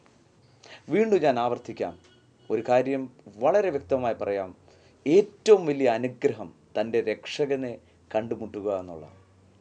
ഈ ലോകത്തിൽ നമുക്ക് അനുഗ്രഹവും സമൃദ്ധിയും, ദൈവവചനത്തിൽ ഇങ്ങനെയാണ് പറയുന്നത്, സകലതും ധാരാളമായി അനുഭവിക്കുവാൻ അവൻ നമ്മളെ വിളിച്ചിരിക്കുക. That is in this earth. ഇവിടെ ആയിരിക്കുമ്പോഴാണ് അതിൻ്റെ അനുഭവം. But there is a greater blessing. നിത്യജീവനാണ് ഏറ്റവും വലുത്. പ്രിയമുള്ളവരെ, ഇന്ന് നിങ്ങൾ കേട്ടുകൊണ്ടിരിക്കുമ്പോൾ ദൈവ സാന്നിധ്യം ഇറങ്ങിയാണ് നിൽക്കുന്നത്. നിങ്ങളുടെ TV സ്ക്രീനിൽ നിങ്ങൾ ഞങ്ങളെ കണ്ടുകൊണ്ടിരിക്കുമ്പോൾ നിങ്ങളുടെ തൊട്ടടുത്ത് യേശു നിൽപ്പുണ്ട്. യേശുവേ, എന്നെ രക്ഷിക്കണമേ എന്ന് നിങ്ങൾ വിളിക്കുമ്പോൾ അവൻ നിങ്ങളുടെ സമീപേ വരും. ഇന്നവൻ എല്ലാവരെയും രക്ഷിക്കാനായി 2 കരവും നീട്ടിക്കൊണ്ട്, അതിനവൻ ഒരു വ്യത്യാസവുമില്ല. യഹൂദനെന്നോ യവനനെന്നോ സ്ത്രീയെന്നോ പുരുഷനെന്നോ രോഗിയെന്നോ ഭാവിയെന്നോ എത്ര കൊള്ളരുതാത്തവനെന്നോ എല്ലാവരും കൈവിട്ടവനെന്നോ യേശു ഇപ്പോൾ നോക്കുന്നില്ല. ഇത് രക്ഷാസമയമാണ്. അവൻ രക്ഷിക്കുക. വേദപുസ്തകത്തിൽ ഇങ്ങനെയാണ് പറയുന്നത്, അവനെ വിളിച്ചപേക്ഷിക്കുന്ന ഏവർക്കും നൽകുവാൻ അവൻ സമ്പന്നനാണ്. അവനെ വിളിച്ചപേക്ഷിക്കുന്നവനെ അവൻ രക്ഷിക്കും.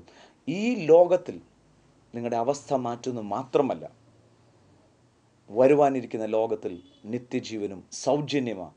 തീരുമാനം ഇപ്പോൾ യേശുവേ എന്ന് വിളിച്ചാൽ മതി. ആമേൻ. തോമസ് ബ്രദർ, നമുക്കൊന്ന് പ്രാർത്ഥിക്കാം. It is very very powerful time here. ഞങ്ങൾ റെക്കോർഡ് ചെയ്തുകൊണ്ടിരിക്കുമ്പോൾ ഞങ്ങൾക്കറിയാം ഇന്ന് സ്ഫോടകമാ പോലെ. It will be an explosive anointing over there. We are going to unite and pray for you.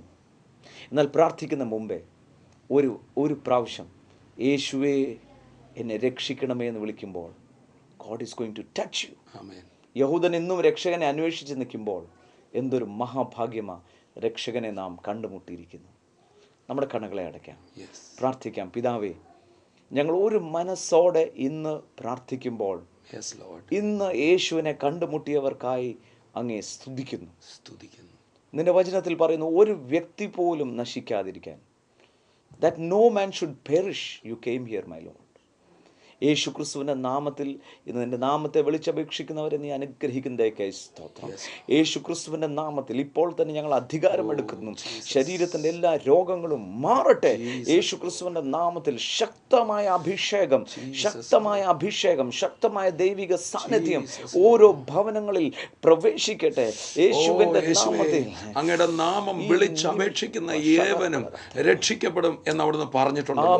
കർത്താവേ, ഞങ്ങളെ കണ്ടുകൊണ്ടിരിക്കുന്ന വ്യക്തികൾ അവരുടെ വേദനയോടുകൂടെ, അവരുടെ ശാരീരിക പ്രയാസങ്ങളോടുകൂടെ, അവരുടെ ഹൃദയഭാരത്തോടുകൂടെ യേശുവേ എന്ന് വിളിക്കുന്ന ഈ നിമിഷം എൻ്റെ യേശുവിൻ്റെ കരം ഇപ്പോൾ ആ ശരീരങ്ങളെ സ്പർശിക്കുന്നതിനായി സ്തോത്രം. യേശുവിൻ്റെ നാമത്തിൽ രോഗബന്ധനങ്ങളെ ഞങ്ങൾ അഴിക്കുന്നു. വളഞ്ഞ അസ്ഥികൾ നിവർന്നു വരട്ടെ. തലച്ചോറിലെ രക്തസ്രവങ്ങൾ ഇപ്പോൾ തന്നെ അത് നിന്നു പോകട്ടെ. യേശുവിൻ്റെ നാമത്തിൽ സകല ഭാരങ്ങളും നിരാശകളും ഈ നിമിഷം മാറട്ടെ. ഞങ്ങൾ കേട്ടുകൊണ്ടിരിക്കുന്ന ഇതേ സമയത്ത് അരയ്ക്ക് കീഴെ രക്തോട്ടം നിന്നു പോയ ചില വ്യക്തികളെ ദൈവത്തിന്റെ ആത്മാവ് കാണിക്കുന്നു. ആ രക്തോട്ടം നിന്നത് കൊണ്ട് ഞരമ്പിനകത്ത് വളരെ വേദന, കാലിനകത്ത് വേദന. യേശുവിന്റെ നാമത്തിൽ നട്ടലിന്റെ ഓരോ കണ്ണികളും അതിന്റെ സ്ഥാനത്ത് കടന്നു പോയി, ഞരമ്പ് അതിന്റെ സ്ഥാനത്ത് കടന്നു പോയി. ആ കാലുകളിലൂടെ ഇപ്പോൾ തന്നെ ഈ കണ്ടുകൊണ്ടിരിക്കുമ്പോൾ തന്നെ രക്തോട്ടം നോർമലായി സൗഖ്യമാകട്ടെ. കർത്താവെ, നീ അത്ഭുതം ചെയ്തതിനായി സ്തോത്രം. ഏറ്റവും വലിയ അത്ഭുതം കർത്താവെ അവരുടെ ഹൃദയത്തിന്റെ രൂപാന്തരമാണല്ലോ. നീ അനുഗ്രഹിക്കുന്നതിനായി സ്തോത്രം. മാത്രമല്ല കർത്താവെ, തോമസ് ബ്രദർ, ഇപ്പോൾ ഞാൻ പ്രാർത്ഥിച്ചുകൊണ്ടിരിക്കുമ്പോൾ കർത്താവ് പറയാണ് ടു സെൻഡ് ആൻ അനോയിന്റിങ്. നമ്മുടെ കരങ്ങൾ അവിടെ നീട്ടിക്കൊണ്ട് കർത്താവ് ഞങ്ങൾ പ്രാർത്ഥിച്ചപ്പോൾ വളരെ ശക്തമായി പറഞ്ഞു, അഭിഷേകത്തിന് വേണ്ടി കാത്തിരിക്കുന്നവരുണ്ട്. പരിശുദ്ധാത്മാവിന്റെ നിറവിനായി നിങ്ങളുടെ കരങ്ങൾ TV സ്ക്രീനിലേക്ക് നീട്ടിയാട്ടെ. Ask the holy spirit. പരിശുദ്ധാത്മാവാം ദൈവം ഈ സമയത്ത് ഞങ്ങളെ കണ്ടുകൊണ്ടിരിക്കുന്ന ലക്ഷങ്ങൾ ഭവനങ്ങളിലായിരിക്കുമ്പോൾ പരിശുദ്ധാത്മാവിന്റെ തീ അവിടെ ഇറങ്ങട്ടെ. യേശുവിന്റെ നാമത്തിൽ, യേശുവിന്റെ നാമത്തിൽ ഇപ്പോൾ തന്നെ നിറയട്ടെ, നിറയട്ടെ, നിറയട്ടെ. ആ ഭവനത്തിൽ സാന്നിധ്യം കൊണ്ട് നിറയട്ടെ ഇപ്പോൾ. കർത്താവേ, അങ്ങനെ തന്നെ ചെയ്തതിനായി thank you for filling them with your anointing. കർത്താവ് അനുഗ്രഹിച്ചതിനായി സ്തോത്രം. യേശു ക്രിസ്തുവിന്റെ നാമത്തിൽ തന്നെ. ആമേൻ.